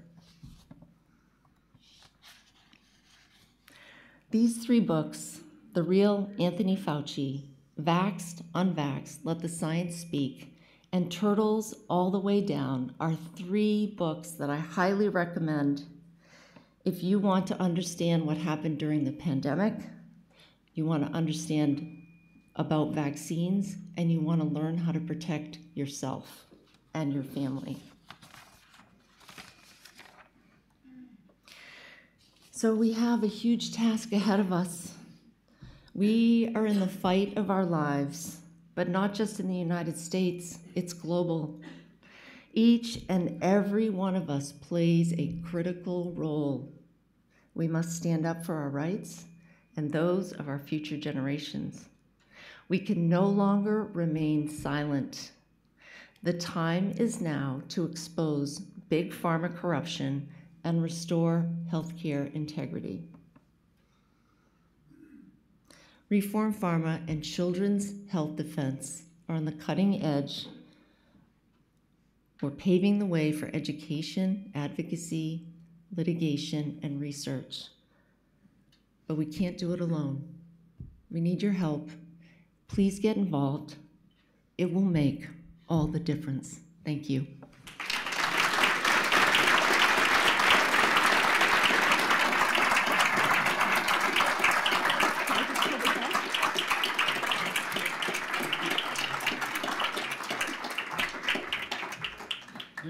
Justin? Thank you very much. We'll take the questions for, if you have any questions for her, we'll take it after. We have a few, I wouldn't call them patients, but they are.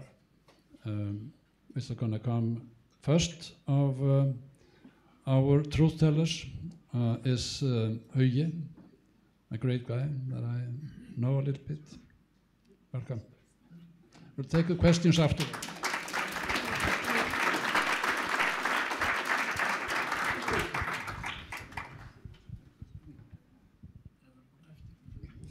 Hello people.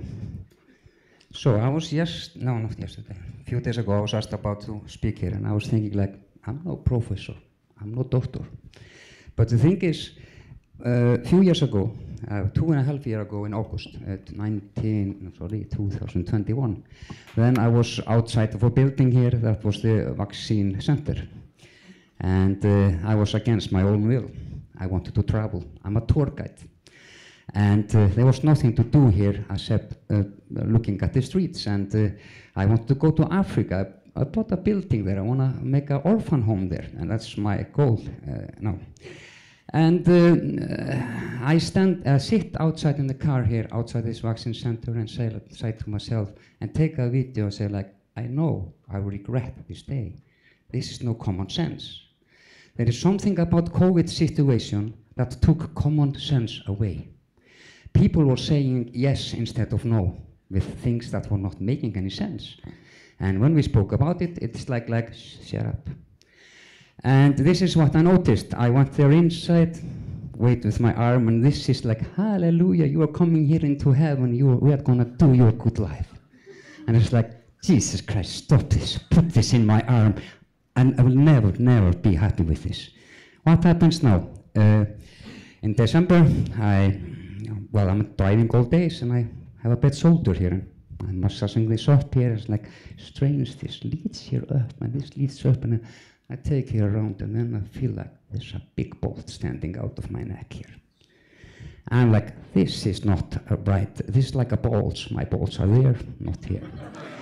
And I go to doctor next day, and I see the face on this doctor that this is not the Christmas packet that was in December.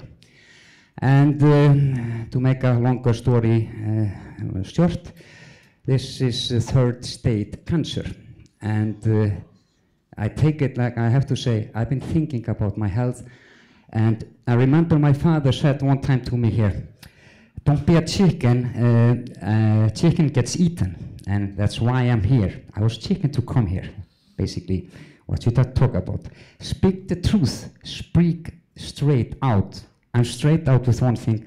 When I spoke to the doctor, he told me, you got a third stage cancer, very bad tongue cancer that goes all the way down. And I say like, well, how long time have I had this? About 2.5, 3 years. August 21, that's 2.5 years since.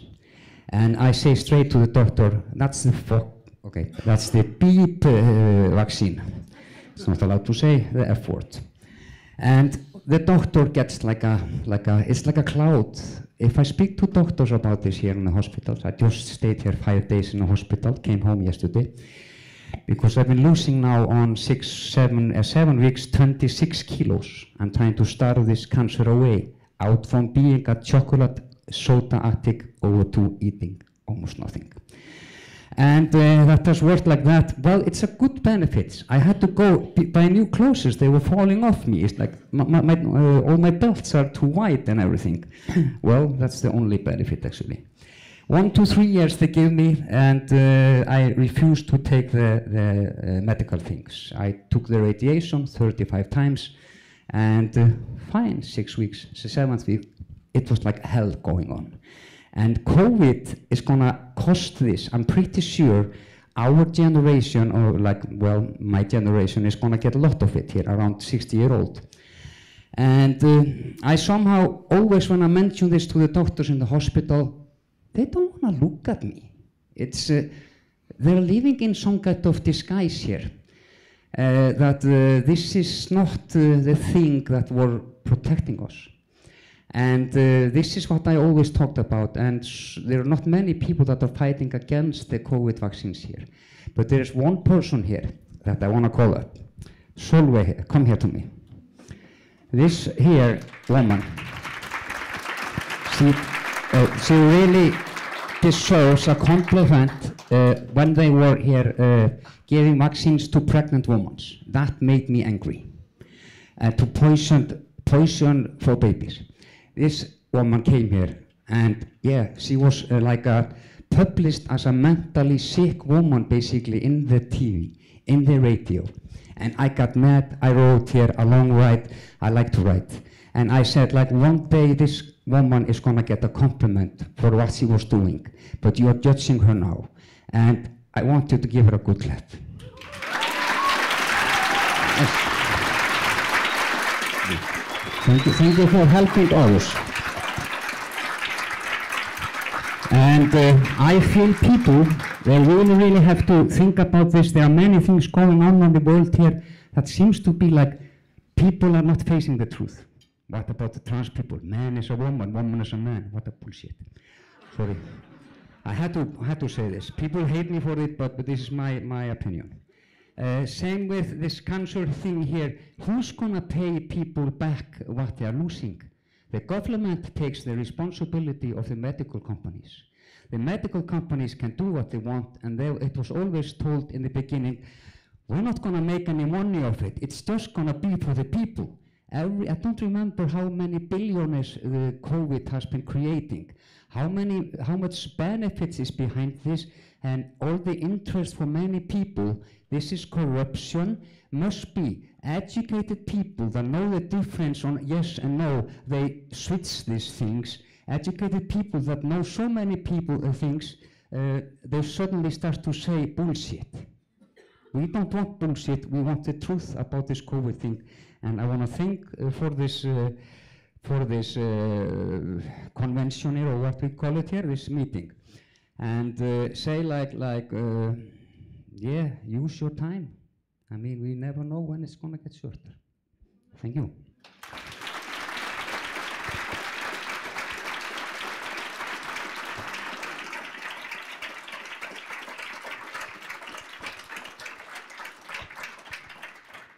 Thank you, Hugi.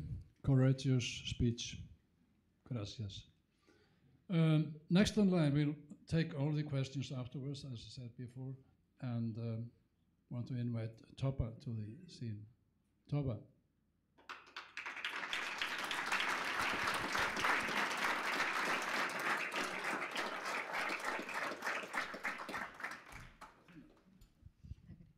Herri, ég er ennþá röttinni hérna tilbaka. Ég var að kenna fullt af litlu krökkum að synda, þannig að þess vegna er ég svona til rás. Og ég er pínu stressuð. Ok. Getur þú lána mig sprit? Ég get ekki haldið á, ég er að djóka. Og allar að koma. Ég er að djóka. Sko, hérna ætla bara að koma hreint fram, ég óbólusett, ein af svörtu sauðunum. En ég tel mig samt ekki að setja sauða því ég tel mig hafa gert rétta. Því miður fór maðurinn minn í bólusetningu. Hann að gljást ennþá við hjartavandamál síðan 2021. Hann fór fyrir bólusetninguna í maí. Seinni fór hann í júní, fór að finna fyrir einkennum, svona fljótlega eftir, svona viku, 2 vikum. Við vorum í útilegu og vorum mánaðar ferðarleik kringu landið, hjólusinu. Og ég bara, hvað er þetta, þú veist, hætti að væla, þú veist, það er ekki það, þetta er bara rúmið eða eitthvað. Og þetta bara gekk þannig að hann hætti að vinna, var í veikindaleyfi í 9 mánuði, heilu meðganga, fór hann í Reykjalund síðasta sumar, ekkert hægt að gera fyrir hann er með víkkanslegir í vinstra hólfið, það ekki. Og það er sem sagt hjartavöðvabólga. Við erum búin að lenda á alls konar góðum læknum sem að hafa viðurkennt vandan, en samt gengið á alls konar veggi og það er rosalega erfitt á þessum tíma að tala um þetta. Við vorum með þennan fyrstu sem fór í svona viðtal og þar vorum við bara svona, maður verið sagt við værum ekki manneskjur, þetta væri bara tilbúningur. Við lendum í því að virtur hjartalæknir sem er góðu vinur móður hans, hann var að gera lítið úr okkur og ég fyrir bara strax inn á Facebook-eggina hans og bara gera hún grein fyrir því að hann sé að tala við manneskjur sem að, þú veist, þekki vel til. Hann sendi mér enga skilaboð og ég hálfpart fyrir að rífast mig þar, ég ætla ekki að nefna hennar mann en hann er að kljást við sjúkdóma í dag, nefnist krabbamein. Og fyrst þetta kemur bara, þetta er bara þannig og þessi þöggun og þessi veggir og þetta fólk, skilur, þetta er svo ótrúlega erfitt að standa í þessari stöðu og reyna að vera sannfærandi að þetta hafi gerst en vera samt, skilur, niðurlægður af því að það er niðurlæging og eins og Sólveig, ég bara dái staði fyrir að hafa staðið þarna í alvörunni, bara, mér finnst þetta svo vont og þegar að, þú veist, ég meina ég með minn starfsferil og allt það sem ég er að gera, ég er flokksbundin í flokki og og ég finn alveg að fólk hefur fjarlægst mig út af mínum skoðunum og það verður það bara að gera það. Ég ætla ekki að breyta minni skoðun út af öðrum. Ég hef bara, nóg með mig og minn mann að hugsa mín börn. Elsta dóttir mín fór í bólusetningu, hún var að kljást við mígrensvandamál í svona 1 ár, sem betur fer ekkert komin eitt meir út í því.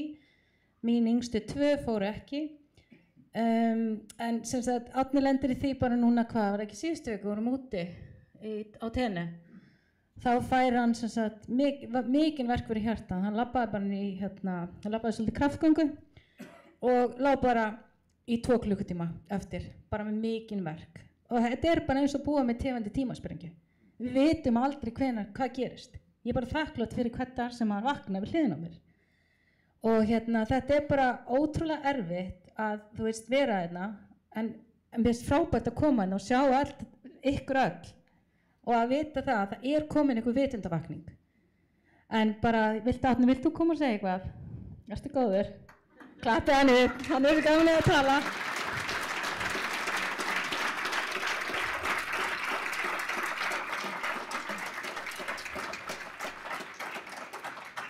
Ég neita hann til þess að koma. Nei. Ertu bara frá mig, En allavega eins og segi, þetta er bara, maður finnur breytinguna, maður finnur hugarfarsbreytinguna fólki og líka núna, það er bara, hvað var þetta, ein af hverjum 3 konum greindist með brjóstakrabbamein. En það ekki, var ekki svo leiðis, nú lít ég alltaf á læknirinn hérna. Núna þekkjum við 3 nákomnar sem eru allar að kljást brjóstakrabbamein. Allar. Þetta er bara, þessar tölur eru bara orðnar stjarnfræðilegar, þetta er hræðilegt. En ég ætla að gefa aðeins Árna orðið, hann kannski vill aðeins fá að tala. Það er ekki alveg fyrir að byrja, en hún toppaði nú verið duglega að tjá sig á Facebook og annað svona, sem er mjög gott af því að ég kannski er ekki mjög mikið svona fjölmiðla maður eins og hún kannski er svona dálítið að þessi flagga þessu sem að náttúrulega raun auðvitað þarf að flagga. En þetta er alltaf svona, alltaf ég held að maður sé að vera komin yfir þetta þá kemur höggið og ber maður niður og þá finnum maður það að maður ekki með það sem maður hafði fyrir sprautuna og það svo sem ég fann ekkert fyrir sprautunni, það var bara eins og, þú veist, það bara verið sett vatn eða eitthvað en seinni sprautan, hún alveg bara, hún þrælvirkaði greinilega hjá þeim en allavega það alveg rétt að þetta í síðustu viku þá bara lagðist ég bara í rúmi í 2 klukkutíma rúma og gat svona átti erfitt með að svona, ég var ekkert að fara að gera neitt meira, mikið meira. Ég alltaf að reyna að halda mig við og var í tíma daginn og þá gerist þetta sama. Ég rauninni hélt að ég væri komin í betra form og alltaf að stefna hingað aftur en þá bara maður bara niður og ég bara, maður verður bara ennþá að setja sig við það en maður er ennþá að reyna að finna lausnir og reyna að halda áfram og koma sér bara áfram yfir eitthvað vegg.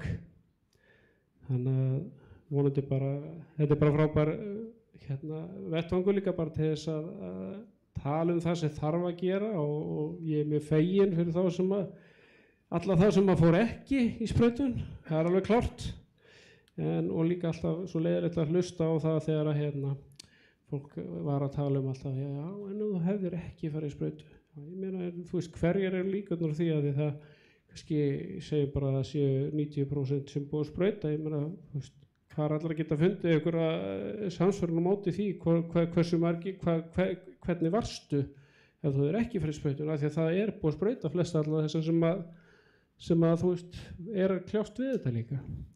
Og svo alltaf bara bent á þetta sé ekki sprautan sem bara bull.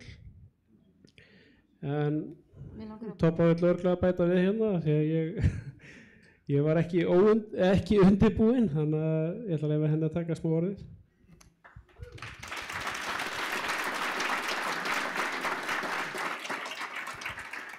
Og líka það þegar mér langar að bæta við þegar 2021 þegar allir að fara í bólusetningarnar. Ég er grunnskólakennari og hafði ekkert móti, ég hef aldrei verið að neitt að spá í bóluefnum. Ég bara bólusett börnunum mín og við höfum bara farið í okkur skildu bólusetningar, eða skildu. Á þessum tíma þá ég, þegar hann fer í sína, þá ég eitthvað að hugsa, mér fannst svona mikil áróður undirliggjandi. Ég hef ekki alveg svona fílað að vera bara ítt í eitthvað. Ég vildi svona aðeins bíða. Tala við með læknir og ég sagði ég náttúrulega hefði fengið blóðtappa fyrir nokkrum árum og hann bara nei, það býtu bara. Ég á ég að býta? Hann bara já, ég vil bara býðir. Og hvað á ég að segja? Hún segir bara sveit bólusett. Ég var ok. Svo þetta er 21 væntanlega og ég þetta er rétt eftir kosningarnar og alþingiskosningarnar og ég er ykkur samkvæmið þarna og þar kemur upp hópsmitt og hópsmitt og ég náttúrulega lendi í þessari úrvöldu sótkví og greinir svo eftir þetta djöfisins helvítis PCR upp í nefið ég bara geti þetta ekki og svo sem sagt þar ég náttúrulega að gera grein fyrir því ég sé óbólusett í samtali við lækna og minni yfirmann og bara ekkert mál og svo kem ég í vinnuna og ég sem sagt lík öllum að ég fengi eina bólusetningu og ég ætla að ljúka þessum orðum og það er bara Guð minn almáttugur Toppa ef þú hefur ekki verið bólusett þá hefur ekki bara dáið Takk fyrir okkur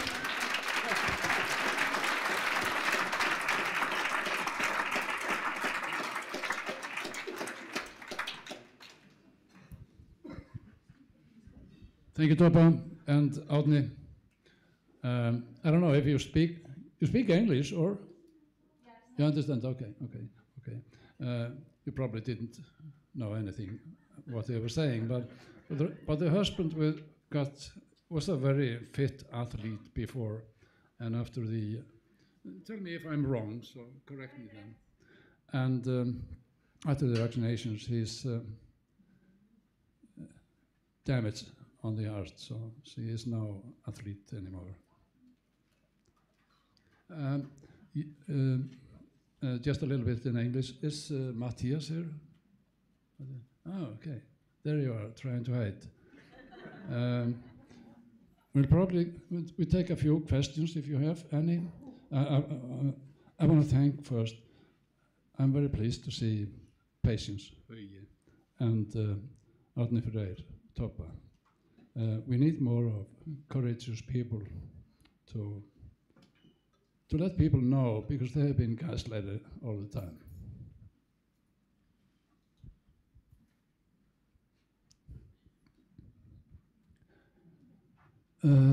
Where is Justin? Can you come up here? If there is any... Ha? Já, komið þið líka upp ef þið viljið. If you have any questions, we have a few questions that I don't know, it looks like I have to answer at least one of those, or two of those. Sorry about that. Have a seat. Yeah, thanks. Thank you. Where is she?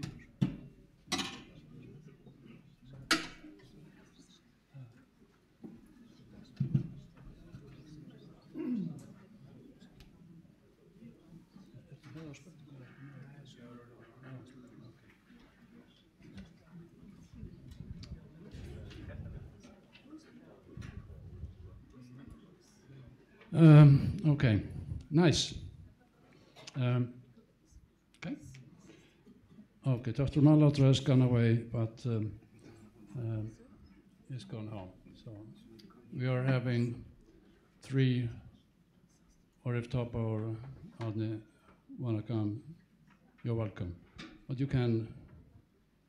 have a choice, not as the vaccines. There is an interesting question. It came earlier on, I know who it was. What about the truth about the virus? Was it man-made? Of course it was. I'm sorry. I'm sorry. Of course it was man-made. What complicates it? I'm very pleased to hear Justin talking about, well, I hope that Robert F. Kennedy is going to win the presidency, but even though it's a little chance, but it's a chance. But the pharma is so entwined with the government, the state of US. Like, for example, this question about where does the virus come? They have accepted or acknowledged it, that they, at least in a case against Pfizer, they didn't make it. They didn't develop it. Who was it then? Then put in papers. I've been meeting the lawyer who had the case, Warren Mandel. And where did it come from? It was the army. It was the American army. Well, that means the US government, who is the real producer. Who did we really think the state here was making a contract with Moderna and Pfizer? Do you think it would go if it wasn't the state behind it? I'm sorry, this is so obvious. If they want to add something to the question, I would like to see another one. What is a virus? I would like that too. Okay, here's a question for Malhotra. There's a question for, welcome, for Matthias. There is a secret question from a guy in the audience called Siggi, and he wants some answer about what you have been talking about the Germany, the German. I don't know what it is. He didn't explain it to me. Siggi, you've been talking something about Germany? Yes. I think I know what the question refers to. I have been talking about, not this evening, but yesterday, about the fact that, like in Germany, when Berlin was bombed by the Allies, that all the people fled to a certain place in Berlin, where there was a fabric that made bombs that were destined for the Allies. So the bombs for the Allies were partially made in Germany, in Berlin. And when the Allies bombed Berlin, the people knew that they would never bomb that factory. You see? And they all fled to that factory. I mentioned that yesterday to illustrate something of the absurdity of war. Just a little bit, I guess, like now, certain Western factories deliver certain things for the Russians, and some Russian stuff will be used by Western armies. So once the war is over and once history is written, it seemed as if it was clear to everyone like that those are my enemies and those are my friends, but actually during the war it's never clear. It's one mess, it's one chaos to a large extent. And then the second thing I think about the war that I mentioned, about Germany that I mentioned yesterday, was the fact that in the Second World War, even the Jews fell prey to the mass formation, and even the Jews participated in the practical organization of the Holocaust. I mentioned that in my book. That was like the most baffling and astonishing aspect of the Second World War, I think. The degree to which the Nazis succeeded in making the Jews cooperate in the practical organization of the Holocaust. And if you read, for instance, the letters Adolf Eichmann wrote to certain Jewish rabbis, then it's just you can't believe what you read. Hannah Arendt prints one of them in her book on Eichmann, The Banality of Evil, in which Eichmann writes to the rabbi of Vienna and says, the opening sentences of his letter are, I can imagine that you are not as enthusiastic about our project, the Holocaust, about our project as we are, but I think I can count on your cooperation, he says. And Hannah Arendt says, even more absurd than the fact that Eichmann writes a letter to ask a Jewish rabbi to cooperate with the Holocaust is that the rabbi actually cooperated. And if you read this part of the history of the Second World War, then you start to imagine what the power of mass formation is. Even the victims of it work together with it. And only a small minority of the Jews escaped it, actually, like 10% maybe. Also, there are letters that are preserved of Jewish people who wrote their fellow Jewish people, like, you won't go to the train, you won't go to the station, you know where the train goes to. And the Jews typically reacted like, oh, do you believe in conspiracy or something? And they just went to the train, literally, they used the term conspiracy, literally went to the train straight to Auschwitz or another concentration camps and got destroyed. So it's really, like, this is such a neglected part. Hopeless cases, or what? Are they hopeless? Are we hopeless? Some of us are, yes. That's true. That's true. Yes, but for me, that's one of the most interesting parts of the Second World War. If you read these first-person reports about what happened then, it's just exactly what we are going through now. Exactly the same. Well, if I can ask you, if I can ask you, we have two people here who have had serious side effects of the vaccines. I thank them for coming here, but what characterizes people? We have only two in the room. There was supposed to be more, but they have been gaslighted. I know, I've been called all the time. They are gaslighted constantly by the healthcare system, by my colleagues, by the government. What characterizes those people who come now up and tell of their injuries? Are they any different from the others? The others? Oh, that's an unclear question, I know. It's a difficult one, probably. So you mean, are the people who experienced adverse effects of the vaccines and who speak out now, are they different psychologically speaking from the people who have adverse effects but do not speak out? Is that what you mean? Yeah, like similar to the ones. Yes, of course they are. They are. They make a different choice. That's the point. There are so many doctors. So many doctors call me and tell me it's terrible and someone has to do something. And I always ask the same. Like, okay, but why don't you say it yourself? Speak out. And that's for many people, that's a limit they will never cross. They will never, no matter how well they know that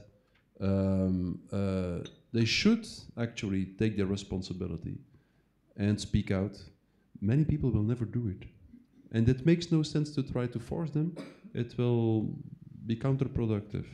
So, but there are I think that's really, I believe that this is really the most fundamental choice a human being can make.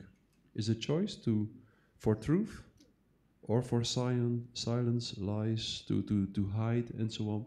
The choice to speak out, the choice to stay loyal to sincere speech and truth speech, no matter what happens, is the most fundamental choice a human being can make.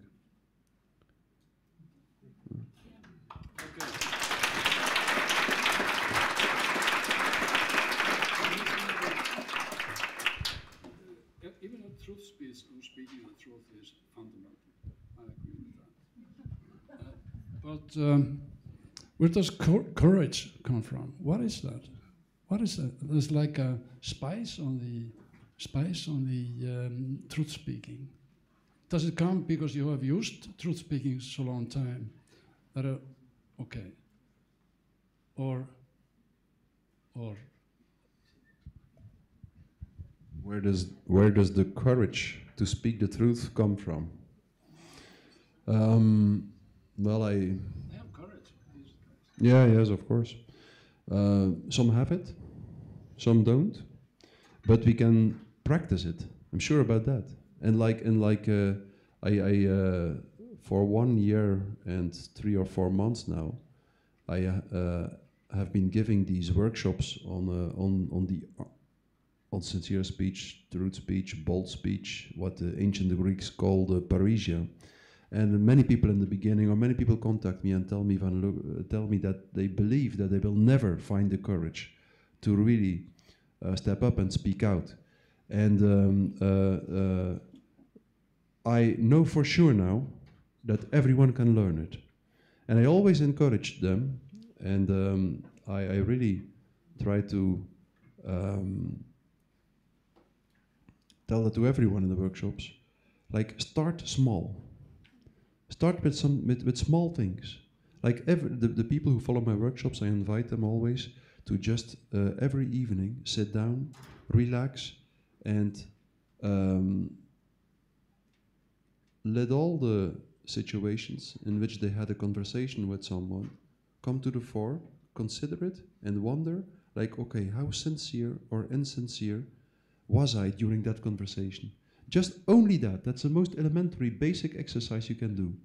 But one small exercise. But try to do it every evening. And after 2 or 3 days, you will notice the first effects. You will start to become much more aware in every situation you speak in about the level of sincerity or insincerity of your speech. And don't try to change it in the first place. Just become aware of it. And slowly you will see that spontaneously you start to choose for more sincere ways of speaking out. And then slowly, after weeks, months, maybe 1 year, maybe more than 1 year, you will start to feel the power to speak out in situations where you had never dared to speak out before.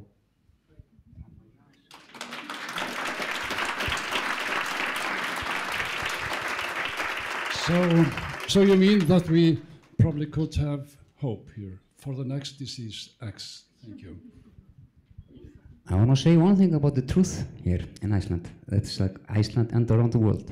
People are basically kicked in the bottoms for truth. And it's a bad, very, very bad things that are happening in the world. That's like no one dares to tell the truth if it's not like all the group.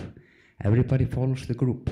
And then one says, I want to speak the truth, and that guy is just kicked out. We call that cancel culture now. And this is not good for the world. And it's good to have like this meeting here, and the name itself on it. What's the name? Let's speak. Yeah, let's speak. It's like let's speak the truth. The reason for I followed to be very truthful and say the truth because it saves so much problems.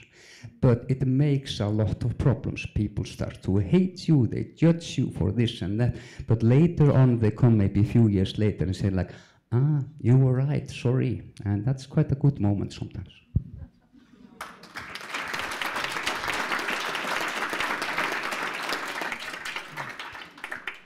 Just in I'm at RFK November last autumn together with Siggy, and I hope really that you can change the pharma.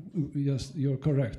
We don't have any advertisement in the TV, but the medicinal agency has accused me of advertising when I write about medicines. I'm sorry. Okay, it's been turned around a little bit, but when the state is so corrupt, as it seems, from my point of view, it is a dissection. It's like an abscess. It is, well, hope the same guy doesn't win. But this politics, they keep quiet now. Thank you.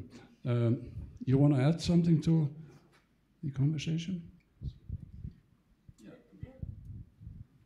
I just think that for us at Reform Pharma and Children's Health Defense, we just want to get the information out there to the public because there's so much that people don't know. And when I have individual conversations or small groups of people and I tell them things, they really don't believe me. And I say, I have the evidence. I'll send it to you. Here's my card. And I do. And they're blown away. So we don't want to tell people how to think. We just want them to have the information so that they can make up their own decisions. Thanks.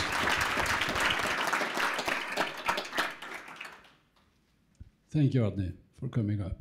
I don't know if we have anything more. Sorry, we have a lot of questions. Sorry, I almost forgot that. I have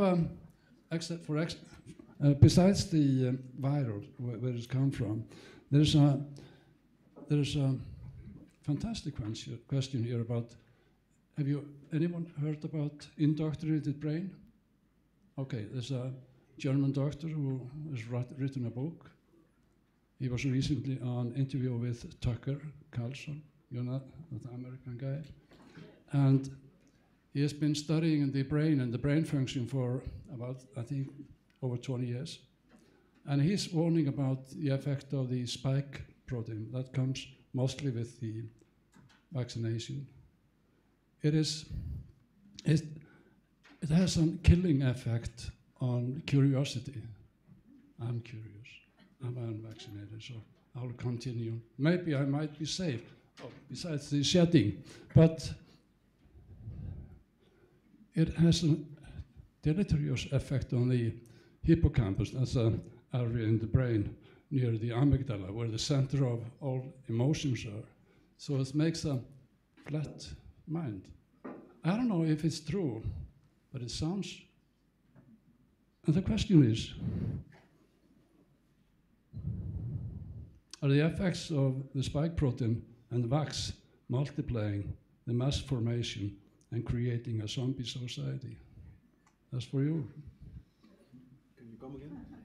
Yeah. Or the effects of? Taking away, I'm sorry for a description, taking away the, oh, you know this. Yes. Yeah.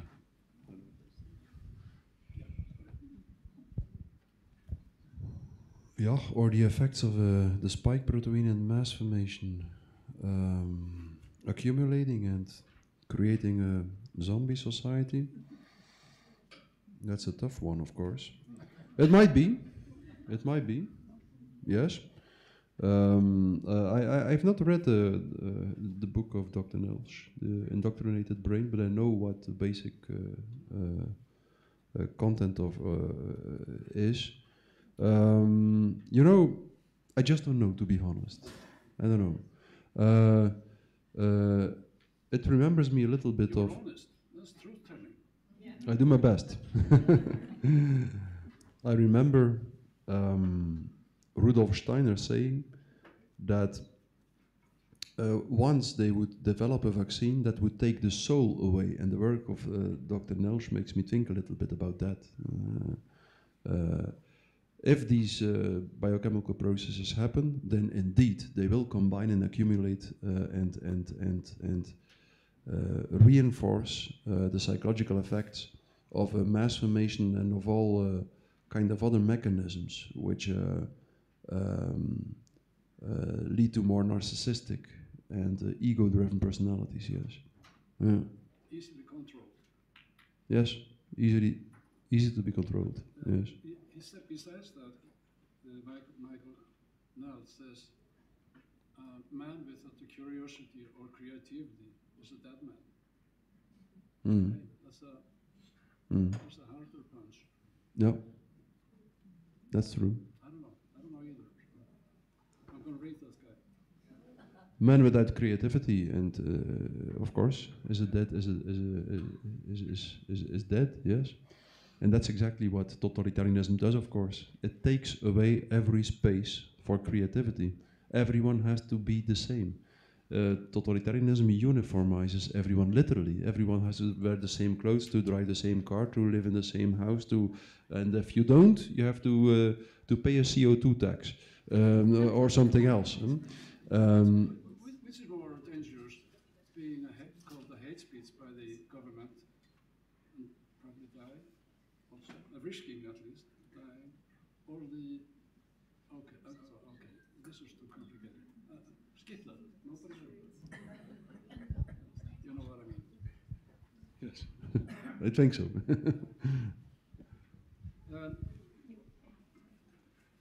Well, I got a question here. I don't know if someone wants to answer that. I can. Connection between mRNA vaccine and POTS. You know what POTS is? Okay. You want to answer that? Whose question is it? Because POTS is one of those. Okay. Yes, we see POTS symptoms in very much some side effect of the vaccines. Yes. POTS is okay. We can.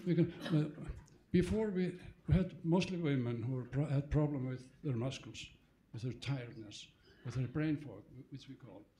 It is not new. It's an old story, but we never could put it into what is called in English, orsakasamhengi, cause and effect. But we know now, and most likely the POTS before us being sensitive for the blood pressure and yes, unnecessary to go into that. But it's fibromyalgia, you know that. ME is one of those. It's almost the same. Very much increased in mRNA, if it answers you. Next question. This was, in fact, I'm sorry for Asim. Link between statins and Alzheimer's, since statins destroy the insulation. That's a very well-known causation for Alzheimer and memory loss. So I can answer that for Asim with best Yeah. Is Alzheimer a doctor-driven disease? That was suspicious. I couldn't. Now, sorry. One for Desmet. Since RT-PCR test was not truly used scientifically because of the magnification, I think they're meaning the cycle threshold. And is it then the main push for the propaganda? Interesting question.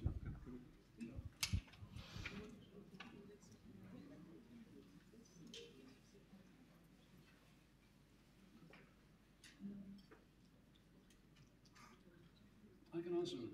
No, yes, well, yes, of course. The PCR test, was it used as a tool for propaganda? Yes, it was part of a narrative that in itself was a kind of propaganda. But I think that most biomedical practitioners that used it believed that it really had a certain diagnostic value. I think so. While you know, it hadn't, and to be honest, the PCR test is not exceptional among medical tests. I can recommend you a paper by Meyer, published in 2001, which gives an overview of the validity and reliability of all medical tests. It's a disaster. Really, if you measure This is an excellent test. PCR is an excellent test. It's a fantastic test, but it's a probability test. Yeah. And if you put the cycle threshold, its magnification up to 40 or 40 as was done in the US. I know, the CT value you mean. Yeah, CT value. CT's value is up to 40, 45. Yeah, Yes. if it's 40, that's 99% false positive. Even an empty tube tests positive if you go to CT value for 40.45, yes. You can test Yeah. or you can Yeah, yes, of course. the Yeah. shit out on the Yeah. vacuum. I'm sorry, Yeah. it's taken away, it's unreliable. It was used for propaganda, of course, because you didn't need to have any symptom to be a case.